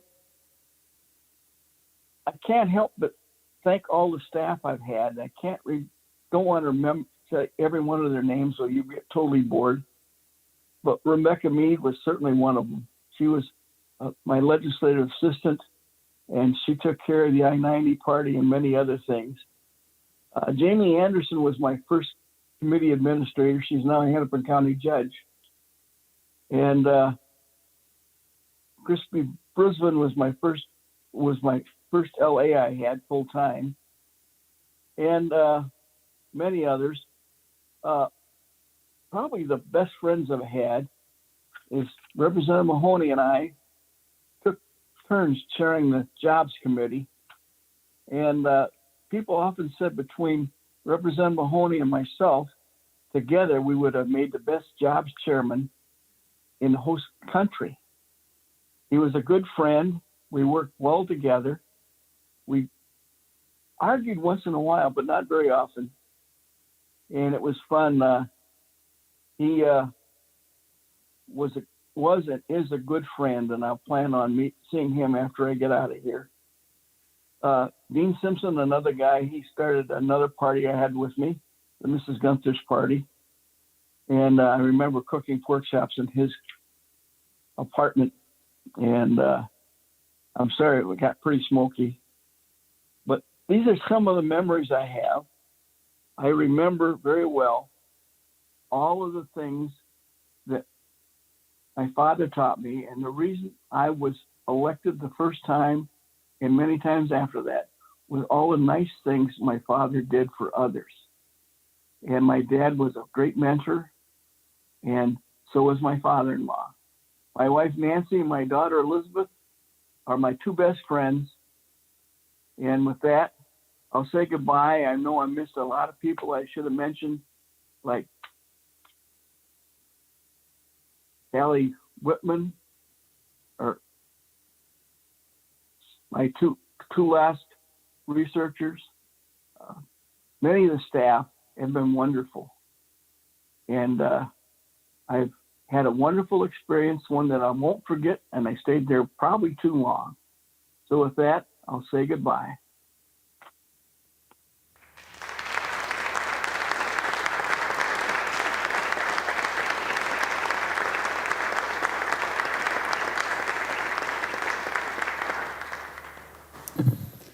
Member from Hennepin, Representative Wagenius.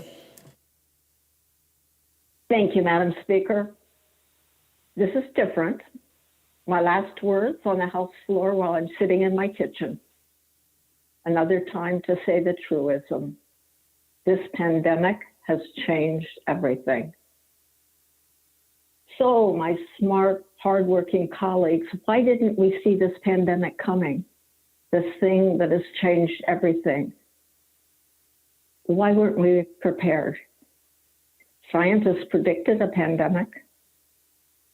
Researchers sought resources to develop vaccines. Doctors told us how to prepare, and we ignored them all. The big question, why were they ignored, hangs unanswered.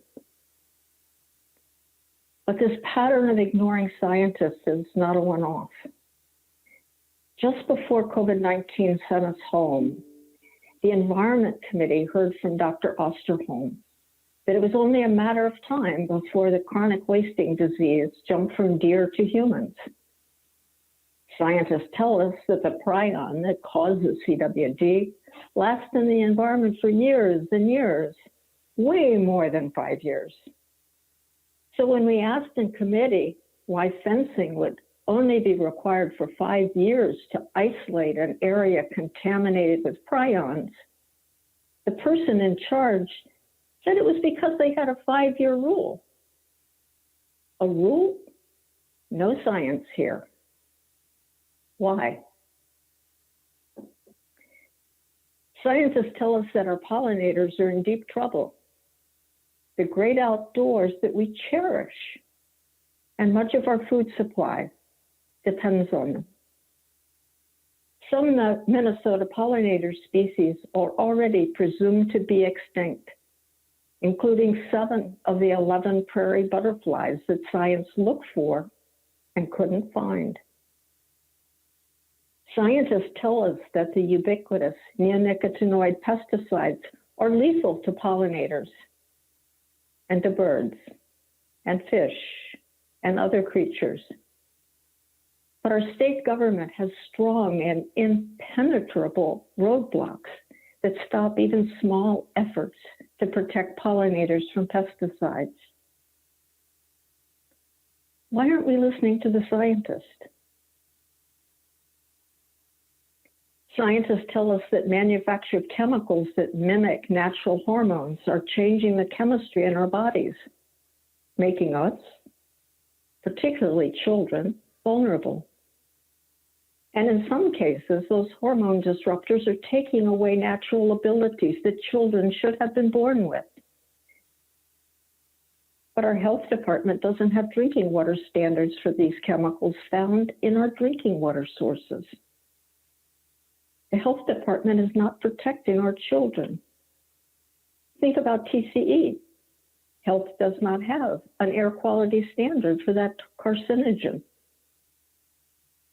Why aren't we listening to the scientists? COVID-19 has proved that ignoring science can be deadly and that the economic consequences can be costly beyond anything we could have ever imagined. Just as we are ignoring what science is telling us about chronic wasting disease, the extinction of pollinators, hormone disruptors, and so many other things, we are also ignoring their economic consequences. So why are we ignoring science when it's telling us that some of the decisions we are making, some by default, will have enormous economic consequences? I'm sure each of you have ideas about why we ignore science, but all of us have to acknowledge that big money interests have funded a 30-year campaign to denigrate science because science has been telling the truth about climate change, pesticides out of control, accumulating toxins, and more. The result of that campaign is that too many people now think of science as just another opinion. Now that climate change is becoming obvious, more and more people are no longer buying climate denial. So the big money interests have adopted a new strategy: minimization and slow progress. A new challenge for all of us who want a better world for our children and grandchildren. The smart and hardworking legislators that will be elected in November will be facing problems that no one imagined. Science can help, but it will take a change in your way of doing business so you have an opportunity to hear what scientists say. I wish you the very best in January. Minnesotans are going to need the best and most effective legislature ever. I cannot end without letting you know how grateful I am to my committee administrator, Mike Molzan, and my legislative assistant, Zach Zimmerman. Mike just knows how to do everything and do it quickly. The next committee chair who will have his help will be super lucky. Zach will be leaving us for Berkeley and more degrees that will help him in his work to make the world a better place for all of us. Everything that I've worked on has been made 10 times better by House research. Bob Eliff and Janelle Taylor are just beyond amazing. A special thank you to them. And a huge thanks to my sons, Stuart and Peter, who have taught me much about what science has to say and about current politics and how science and politics are interacting.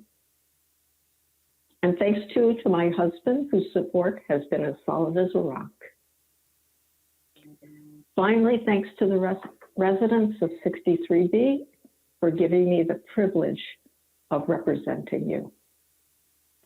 Now, Lyndon, it's your turn.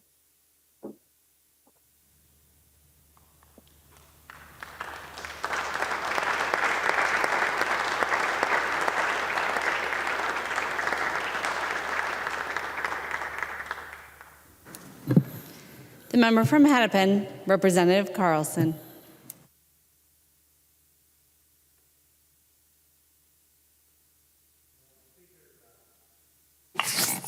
I better get the mic. I've been operating out of my basement in my office so frequently I forget about the fact that we have a mic when we're on the floor.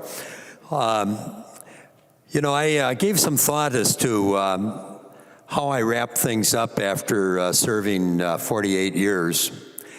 And it was really quite a dilemma. What do you say after you've had tenure that was as long as what mine has been? But I thought I'd begin with some thank yous. And the person that I have to thank the most is my wife, Carol. She came up from North Carolina in 1968 in June. In fact, we'll be celebrating that shortly. We kind of have created a tradition of celebrating when she made that move. I didn't know her at the time. I met her at Henry High School that following fall. And I was quite interested in that new English teacher. Found out that she was a staunch Democrat, very interested in politics. And had to wait, though, before I could ask her out, because I was quite involved in the 1968 presidential campaign for Hubert H. Humphrey. I was in charge, I think you'd kind of call it a field worker today, although I was still teaching full-time and I was not employed, I was a volunteer. But I was in charge of Bloomington, Edina, and Richfield for the Humphrey campaign. So when I finally asked her out in October, we had to adjust our dating schedule around my activities, both of us teaching, but my volunteer work on the Humphrey campaign. And by the way, he did quite well in Minnesota, and he did quite well in that area. I can take some degree of credit for that. I remember one of our longest dates was on election night down at the Leamington Hotel. We were down there until the wee hours of the morning waiting for the results for the Humphrey campaign. You know, that was one of the closest races in American history between Richard Nixon and Minnesota's Hubert H. Humphrey. Started dating her on October 10th. We've decided that was about the first time we dated, and we were married December 7th, a little less than 2 months later. So I really fell in love with that woman, and she's not only been the love of my life, but she has been instrumental in every one of my campaigns. Any aspect of the campaign she was in charge of. When we went through redistricting this last time, and I received basically a 85% new district, a good district, but 85% new. And Mike Freiberg was running in the part of the district that I had had for many, many years. For example, the city of Robbinsdale I'd represented for 30 years and so on. And we were at our DFL Central Committee, and I said, well, I still have my secret weapon, Carol Carlson. And when Mike Freiberg was making his comments, he said, well, I have a secret weapon too, and it's Carol Carlson. She has been instrumental, much to the dismay maybe of the other side of the aisle there, of making sure all kinds of Democrats, local and legislatively, have had good, well-rounded campaigns and quite a victory, number of victories that would be as a result of Carol Carlson, Carol Moss Carlson. But I do also want to extend not only a thank you to my wife, Carol, and all of her work over the 48 years, but my family as well. And you know, families do have some sacrifice as a result. I remember my daughter, who was 2 years old when the first time I ran, and some of you are aware she's the one that's very ill right now. But at any rate, when We were involved with the Y and the Indian princesses, and that's a father-daughter relationship. And the fathers are supposed to plan a meeting. I think it was once a month and so on. My daughter's 49, so it goes back a long time. Well, guess who had to play the role very often of Dad? It was Carol, because Dad was over here, maybe a late night conference committee or something like that. I also remember with my 3 children, Dad's birthday is in April. I'm on a major conference committee, and the kids want to celebrate Dad's birthday. They're all young. So finally, Carol said, can't you take a break? I'm going to bring the kids over and we'll celebrate your birthday. So they came over, and guess where they wanted to go? Mickey's Diner. They had never been there. I had never been there, but they had seen it as we would drive around St. Paul. And let me tell you, it's a very interesting place at night. And all of a sudden, these people of the night is the way I'll refer to them, interesting characters, got into my birthday party, and we were in a back booth, and there was a cake, and I was opening my gift for my kids and all of that, and all of these very interesting people kind of got involved. So there are some positive things, but there's sometimes you have to make some difficult choices between family and your obligations here as a legislator. And I do appreciate the family support that I've had through the years. I'd be remiss if I didn't talk about thanking the constituents in, I think, 6 different suburbs through the years with redistricting and so on that have sent me here to the Capitol. I've had to move twice as a result of redistricting. That was another strong issue within the family and strong support. We twice lived in an apartment temporarily until we could find a new house in the new district. And so those kind of personal and family sacrifices. But those constituents that sent me here for 48 years, the other members that I've had the pleasure of serving with, when a number of years ago when Phyllis Kahn and we were tied, we were both elected in 72, became the longest serving members. They had a special event celebrating Phyllis and I, becoming the longest serving members, I think at that point in the House. And at any rate, somebody had done the work. Paul Thiessen was Speaker at the time, and Phyllis and I had served with 700 different legislators. And I've been here a few terms since, becoming the longest serving legislator in either body in the history of the state of Minnesota. Far behind a fellow in Wisconsin that's in his 90s, and I think he's approaching 60 years, and he's not running for reelection. So at any rate, I do have to thank the members on both sides of the aisle.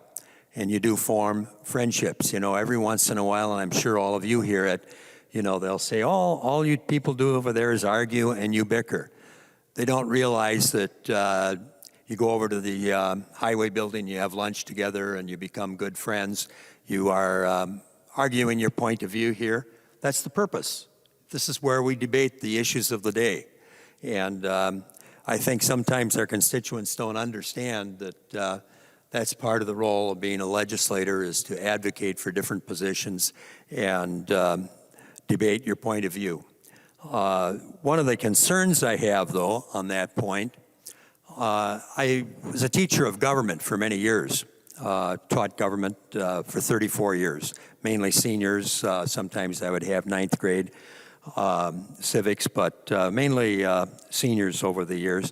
And I used to teach that politics is the art of compromise. And I think that's been one of the big changes in my time. A lot of people will ask, how have things changed? Well, I think it's now, rather than being the art of compromise, it's the art of having the votes. And I would like to go back to a time when it was the art of compromise. I can remember Representative Lon Heinitz, who was from a neighboring district. And in my early days, he was a staunch Republican. I was a staunch Democrat. We were both involved with and interested in health care. And sometimes we would come at a different issue. We served on those committees together, with different points of view.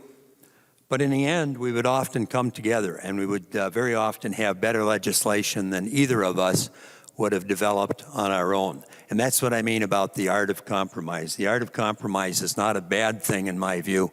It's part of good government. And I wish we would go back to that. And I don't care which party is in charge, which committee you're talking about. Today it's boiled down to the art of having the votes. And I think that prevents us from listening to what others on a given committee or in the body as a whole would truly like to see. My background in politics, I grew up in a family that was politically aware. I don't think they ever missed an election. My mom and dad were not politically involved in a political party. They were staunch Democrats. My mother, for a time, was involved with the League of Women Voters. But at the dining room table, we would often, or the kitchen table really, we would often discuss politics and the current issues of the day. And I liken that to one of the reasons I became interested in government and politics and public policy, but also probably one of the reasons that I ultimately became a social studies teacher and spent most of my career, as I said earlier, teaching government and economics. So that was kind of my initiation into an interest in public policy.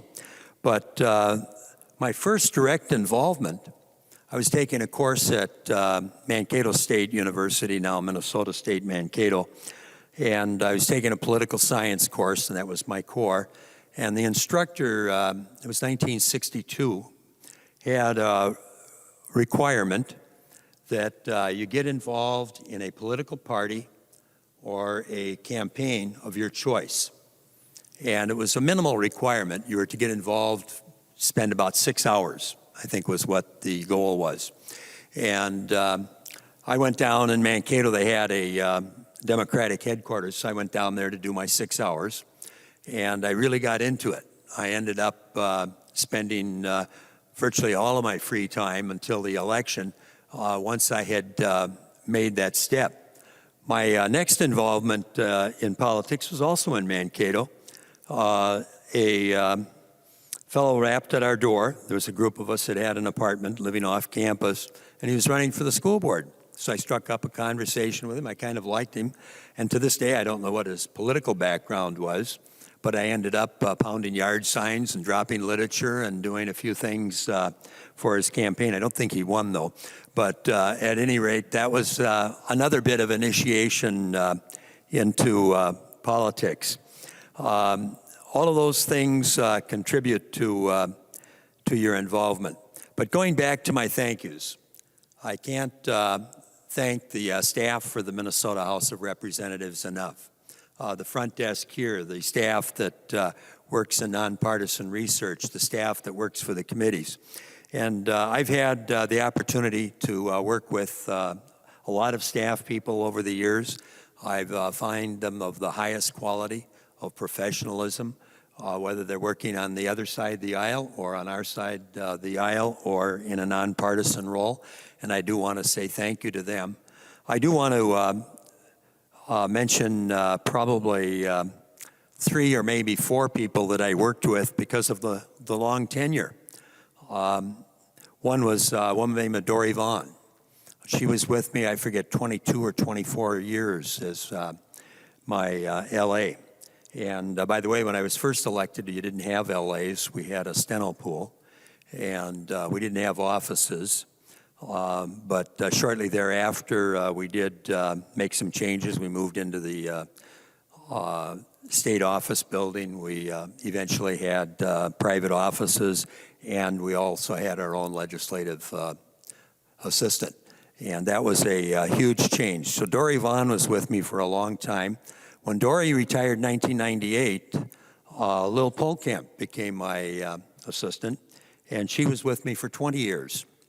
And the other day, Many of you know Nancy Conley if you happen to serve on Ways and Means, or back when I chaired the Education Committee and was involved with education finance, worked closely with Nancy Conley. So I asked Nancy a question the other day. I said, when the dust settles and we got a little quiet time, figure out how many years that we've worked together, because she's had different hats depending upon whether I was the chair of a committee or we were in the minority.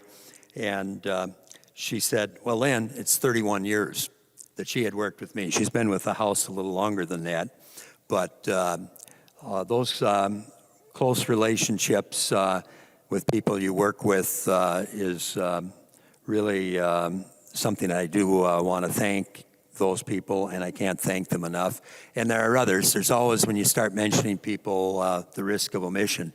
But those were three that were with me for many, many years. One day in caucus, one of the members got up, and I was just quietly sitting there and said, I got a question of Lynn Carlson. And so I kind of perked up, and he said, how many LAs have you had since you've been here? And I said, well, I've had 2. And he said, that's exactly the problem.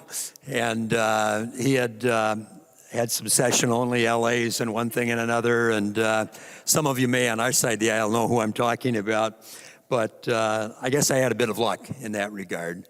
Was fortunate I didn't have that kind of turnover and had some really good people to work with.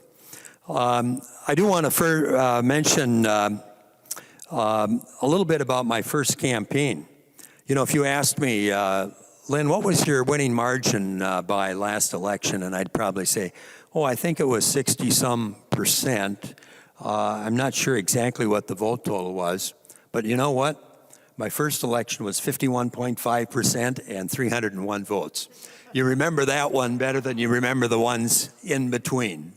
And but I did win that first one, although it was a lot closer than future elections happened to be, much to my benefit, even with redistricting and new districts and living in an apartment on 2 occasions. But the other thing I was going to mention about that first election, I was actually thinking about running for the state Senate when I would have an opportunity. And so I started to visit some of the communities. At that time, I lived in Brooklyn Center, and the Senate district was Brooklyn Center, part of Brooklyn Park, and Fridley. So I'd gone over to Fridley and to meet some people and so on, and in the meantime, they were debating redistricting here, and I think Wendy Anderson had vetoed 2 redistricting plans, and it ended up in the courts.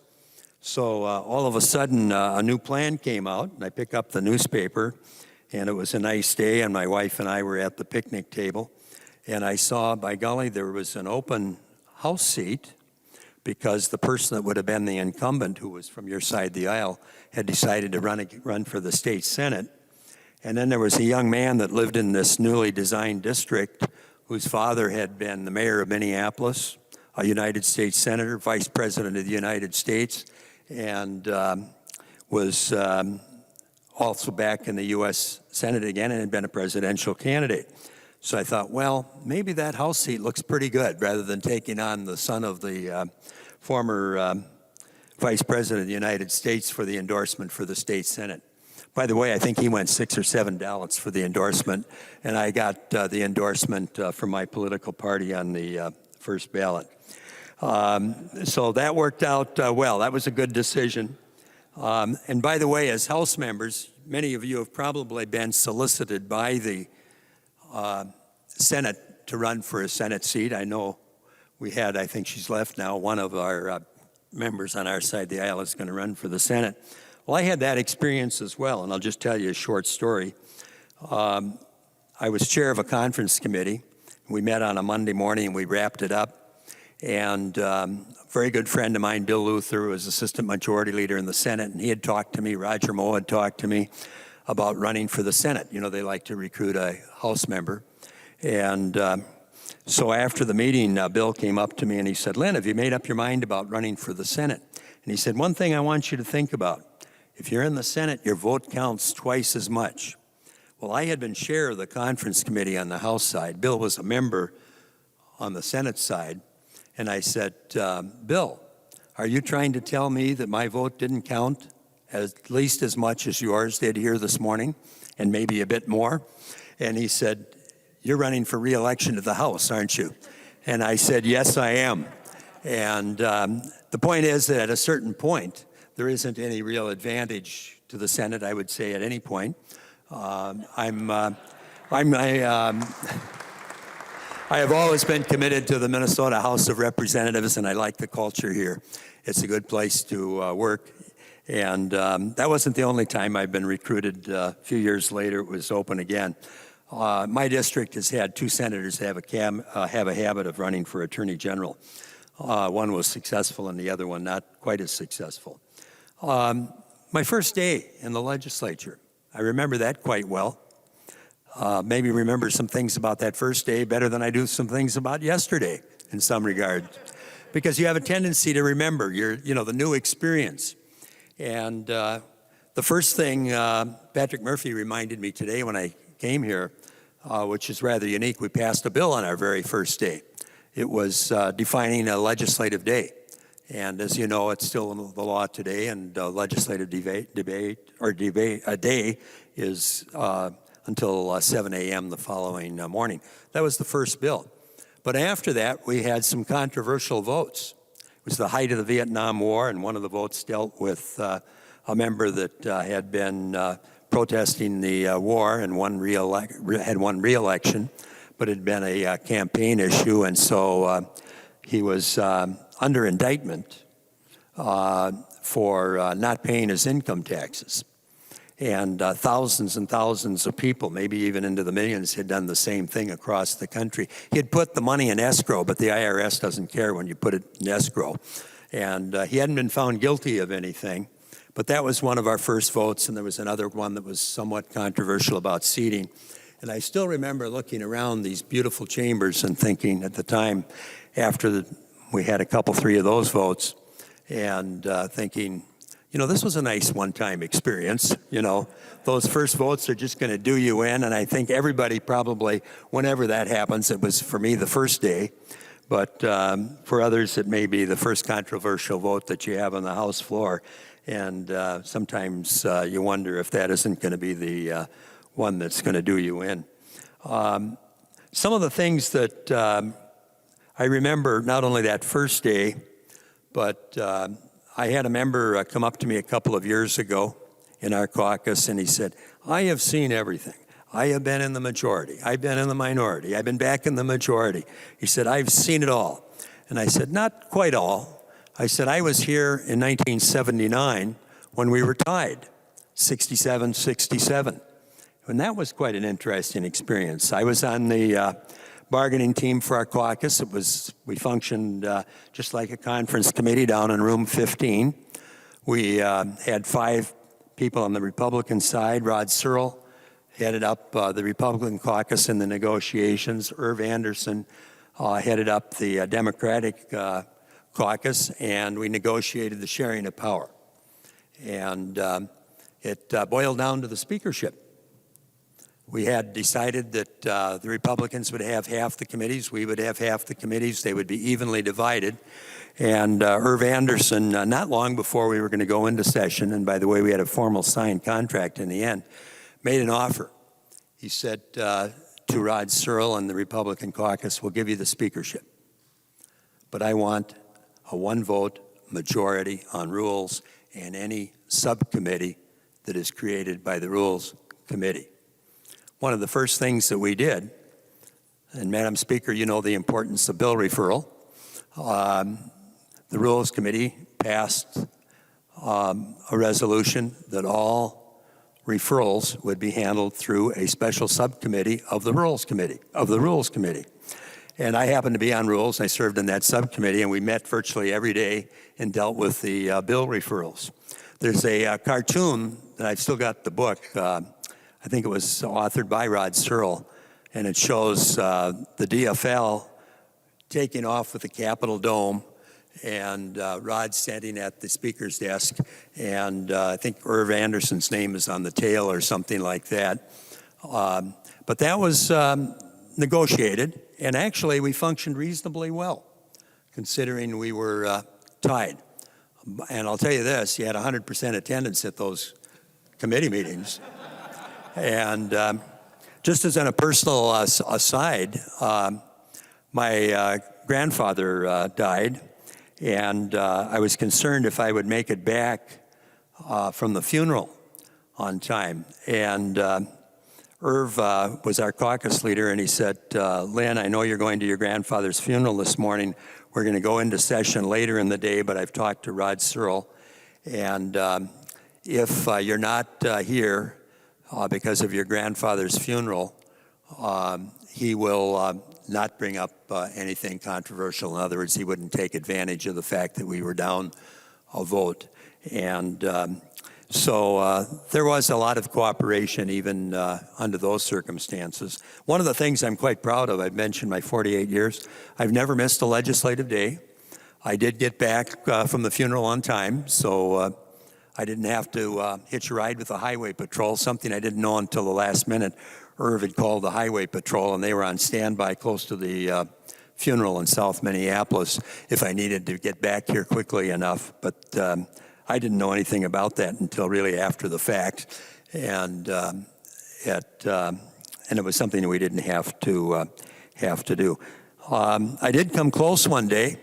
Patrick Murphy and I were talking about it at the beginning of the session. We had a major snowstorm, a blizzard. And as I mentioned, I have had 100% attendance. They convened the House. I had gotten a ride with another House member, Ann Rest, who had been plowed out. I had not. I was shoveling my driveway, and I was in my snowmobile suit. And I called Ann, and I said, have you been plowed out? Yes. Well, if I can walk out to Winnetka, which is up my way, a major street, will you be able to pick me up? Yes, but you got to get there right away. So I put down the shovel. I made the dash to a couple of blocks down to Winnetka Avenue. She picked me up, and I walked into those doors in a snowmobile suit just before they were going to adjourn. So Patrick Murphy remembers that I made it just in the nip of time, and I kept my 100% attendance record. But for a long time, the rumor was that I had snowmobiled to the Capitol. And I've just told you the true story. I hitched a ride, but coming with a snowmobile suit, that was the assumption that I had done that. You know, one of my legislative goals, some of you have talked about your legislative philosophy and so on. And the one thing I have to say is that I've seen my role as a legislator in creating opportunity.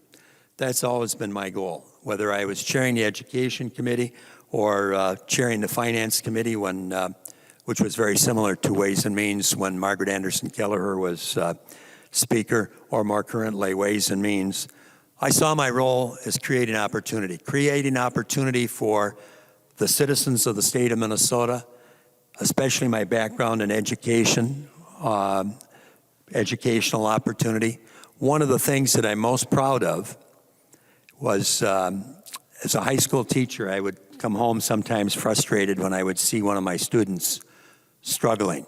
And I would say to my wife, Carol, who was also an educator, she started as an English teacher and eventually became an administrator at one of our local colleges. But I would say to Carol, gee, if my students could have only gotten a better start in the earlier grades. Well, I became a strong supporter of smaller class size K-3. I thought more individual intention will get those kids off to a better start, and they'll be more successful through the years. So I was a strong supporter of that. Then I got more and more interested in kindergarten and all-day kindergarten. And I was successful many years ago in getting state funding for the first 50 all-day kindergarten sites. One of the senators said during the conference committee when I got the funding for that, I know what your goal is. You're going to want all-day kindergarten all the way across all over the state of Minnesota. And I said, that's no secret, that's my goal. But the resources I have right now are for 50 sites, and that's what I'd like to see happen, and it's what happened. What I didn't realize, it was going to take about 20 or 25 years before we finally achieved universal all-day kindergarten. But we did finally achieve that, and I think I can take credit for having planted the seed. And one of the people I worked closely with early on the bill was Representative Wagenius. She was very interested in it as well, and for many of the same reasons that I was. So if I were to look back and say, what did you do that was particularly important? One of the things that I would point to, and I suspect point to many, but it would be planting that seed for all-day kindergarten. Again, creating opportunity.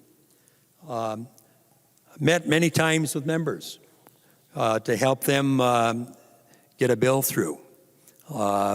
Sometimes they were having difficulty with their own caucus members, sometimes having difficulty just overall. And I kind of saw my role very often as a mentor. And when I announced my retirement, I was quite surprised at the number of legislators, past and present, who sent me a note thanking me for having mentored them in some capacity in the legislative body here. And by the way, some of those notes came from both sides of the aisle, and I'm particularly proud of that, because if any member ever asked me a question about how to proceed or what the best course of action would be, I always thought that my role was to be helpful. And so I was always very willing to do that. So creating opportunity was always my goal. The areas of my legislative interest I've mentioned already: education at all levels. I probably for about 20 years chaired one education committee or another. Most of that time, the Education Division of Appropriations, which had a very broad jurisdiction at one time. All the K-12 funding went through there, came from the Education Finance Committee that had a division, but we were the Appropriations Committee, so it came over there. We were the Committee of Origin for higher education, and we were also predating the Capital Investment Committee. Appropriations did all the capital investment.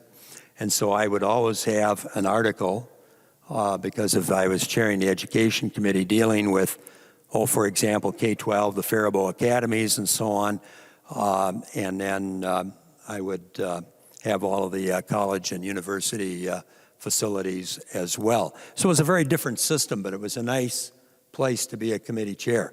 Over the years, the role of that committee has changed to now being the Higher Education Committee, but still serving a very important function, but doesn't have quite the broad jurisdiction. And later I chaired the full Education Committee, and we had 3 funding divisions attached. That's when the Speaker at the time eliminated the Appropriations Committee and went with a model very similar to what we have today.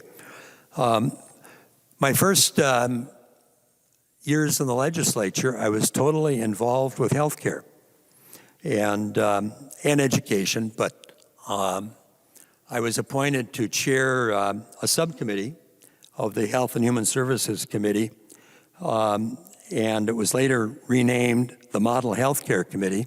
Right after I was appointed, I got called into Speaker Sable's office. This was my second term. And Speaker Sable said, Lynn, we just got a grant from a foundation, and you're going to have 2 staff people. Better staff than the full committee in those days. And one is going to be an attorney, and the other is going to be a person with a degree as a health generalist. Turned out to be a person that had a master's degree in public health. And they were the staff, and the goal was to see what would happen to with a legislative committee in the field of health care if they had appropriate staffing. And that was quite a high level of staffing back in the 1970s, where you would have 2 staff people for a subcommittee.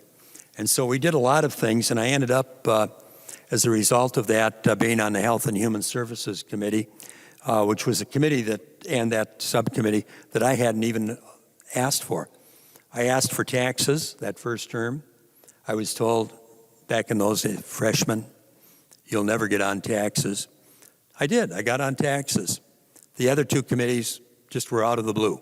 Health and Human Services, that I hadn't even mentioned, it wasn't on my radar screen. And the other one was the Judiciary Committee.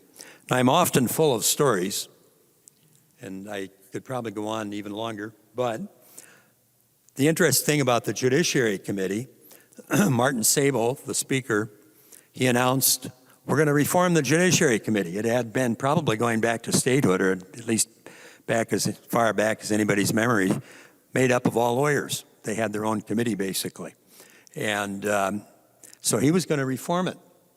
And he was going to put some lay people on it. So he put 4 lay people on the Judiciary Committee.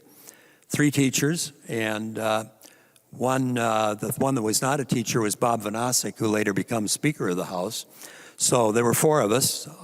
One of the teachers, in addition to myself, was later Congressman Bruce Vento. So we were on the Judiciary Committee, the 4 of us. Now, you want to know the true story? It wasn't necessarily reform. We didn't have enough lawyers in the DFL caucus to create a majority on the Judiciary Committee. So in classic Martin Sable style, I'm going to reform it. We're going to put lay people on, and maybe that was part of his motivation as well. But we didn't have enough lawyers, and he obviously didn't want to take some off, apparently, to create a different type of a majority. So education, healthcare, the environment, jobs and economic development, interest areas of mine throughout the years. I've always been troubled when you have a Meet the Candidates meeting, the League of Women Voters or the Chamber of Commerce, and they'll say, what's your number one issue this coming legislative session? I never have really had a number one issue. I think any legislator is going to be involved in multiple issues. And if you're going to be a good legislator, you are. Now, I've identified some of them that I was primarily interested in, but I've also, through the years, been very interested in having my hand in a variety of issues. One other thing that I was going to mention, because it came up in the debate, and it'll be my final story, and that is involving the Speaker as well. I was back in the days when I chaired the Education Committee, and I was on 2 conference committees, one with dealing with higher education and the other one dealing with K-12 or E-12. And so I get a note from the Speaker that he wanted to talk to me about conference committee. The Speaker at the time was Irv Anderson. So I go up to the Speaker's desk, and Irv said, Lynn, he said, I'm thinking of putting you on the NSP, as it was known then, XL now, Prairie Island Conference Committee. I said, Irv, I've never been involved with the issue. He said, I know, but I need an experienced legislator, someone that is good at bargaining and working on a compromise. And so he said, I'd like you to be, essentially, he didn't use this word, the swing vote. He said, I'm going to put 2 pro-NSP conferees, 2 from the environmental side, and you're going to be the 5th vote, and I'd like you to work out a compromise. So I said, Irv, and there was newspaper stories about what I'm about to say about what role he played. Did he guide that conference committee? Did he do this? Did he do that? I said, what kind of an outcome do you want? He said, one thing. There'd been some publicity about the granite up in Kunesh-Podein County. He said, I don't want any storage or casks in Kunesh-Podein County. Beyond that, work out a compromise as best you can. So that was the only direction he ever gave. Other than I do remember coming home one night and picking up the morning paper and the headline, Speaker of the House sends Health and Human Services Committee home for meeting after midnight. Well, we had met that very night until 4:30 in the morning. Guess who was sitting in the audience listening? The Speaker of the House. He never said a word about our meeting after midnight. But he was an old negotiator from up in the paper mill country up in International Falls, a union rep. And I think he understood negotiations, and we were making some progress that night. So the last thing he wanted to do was to disrupt the progress of those negotiations. The other thing, it's the only time in the legislature that I was assigned Capitol Security. There were so many threats and demonstrations. I was never personally threatened, one of the state senators was. But one night, about 4:30 in the morning, I pull onto the street I live on, and the lights go on. and it was a squad car, and I thought, whoops, what was I speeding? Did I forget to signal? Police officer comes up to the car, and he said, Representative Carlson, everything going well in St. Paul? And I said, yeah, what did I do wrong? And he said, not a thing. He said, we've been notified by your people, I assume that he meant Capitol Security, to keep an eye on your house because there were so many demonstrations, and they'd actually, for Steve Novak, who was the chief negotiator on the Senate side, stationed a highway patrol car out front of his house virtually full time. I never had any demonstrators show up, but it does show the security that was necessary. And then they planned a route for me to get down to room 15. I would go up above and around, and the demonstrators would be down below. And then I was supposed to alert Capitol Security when I was going down for a conference committee. So an interesting period of time. But the compromise that I worked out, because I was the swing vote, I was not the chief negotiator, but it was sort of de facto that I was that to get any storage, NSP would have to pay $500,000 per year per cask.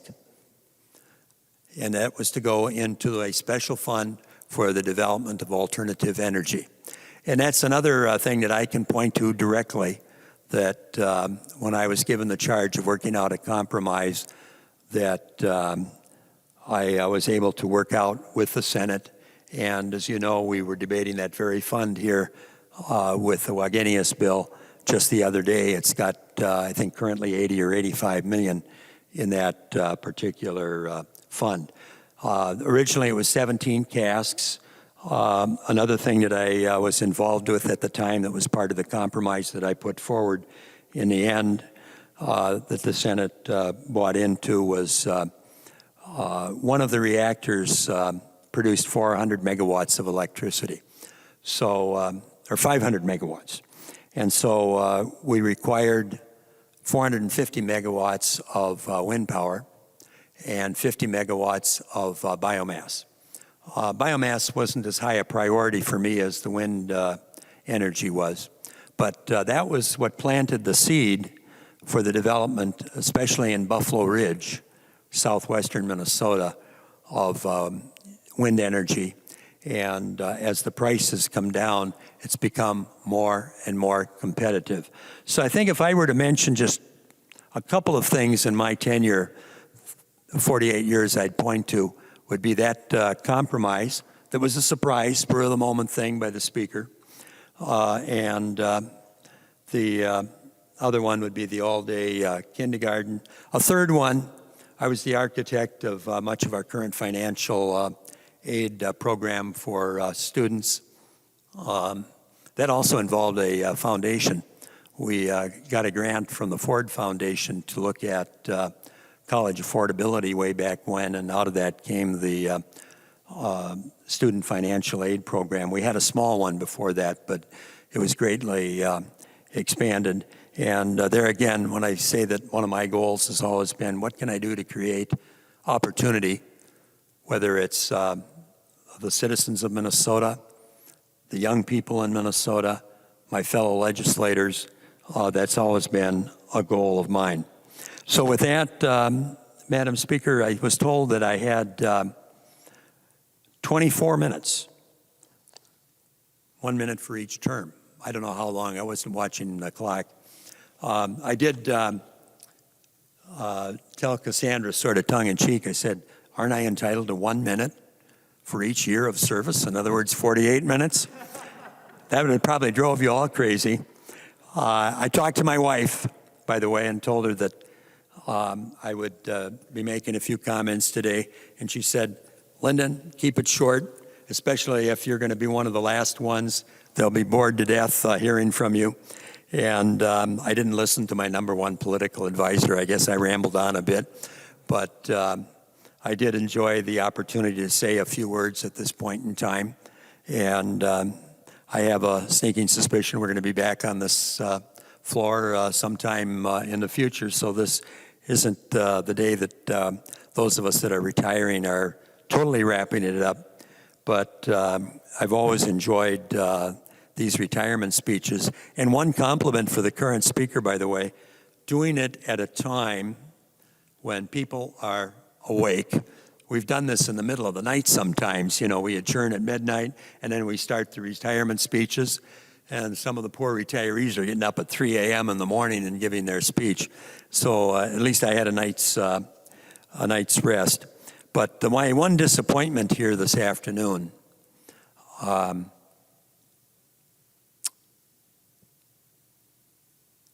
would have loved for Carol to be here.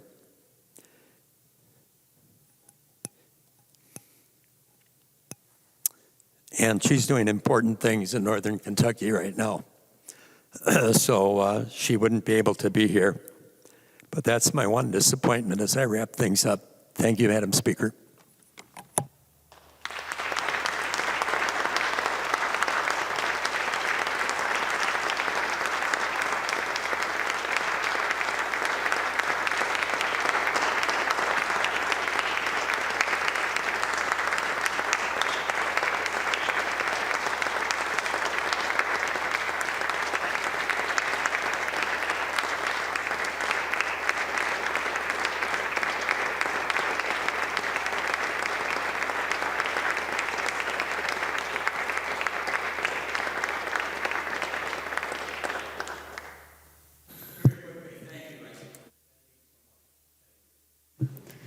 It's definitely 1 minute for every year, and you were pretty close. I think I speak for the whole body when I say that you will be so missed, and there will never be another Lyndon Carlson in this body. We're so glad you served.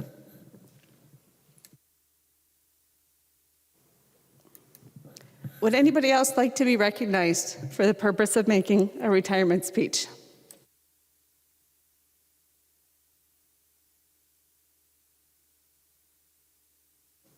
Any further recognitions? Well, members, before we leave today, I think it's appropriate that we thank our staff. We always appreciate them, but we appreciate them now more than ever.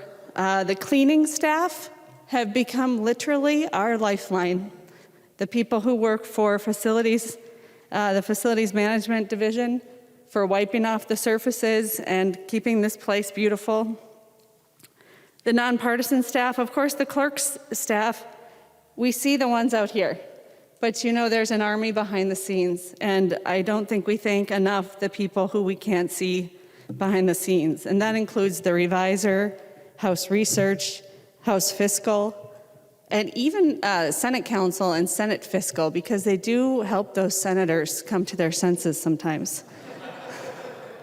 The Sergeant at Arms, again, now more than ever, really keeping us safe and literally keeping us alive. The Human Resources Department, this pandemic has been really hard on people's mental health. That's the first place people turn, and they're always there with open arms. House Public Information and House IT changed us from an in-person legislature to one that can meet remotely, just doing incredible work, tons of work over the last several weeks. All the staff from the Legislative Coordinating Commission, the Legislative Reference Library, and the partisan staff on both sides of the aisle, they make us look good. I mean, really, without the partisan staff. And I'm sure I'm missing somebody, and feel free to jump up and name somebody I'm missing. But what I'd like to say about the staff here is they're unfailingly kind and professional to us, even when we're behaving at our worst. And I really, really appreciate their help, and I know you do too. Let's give them a round of applause.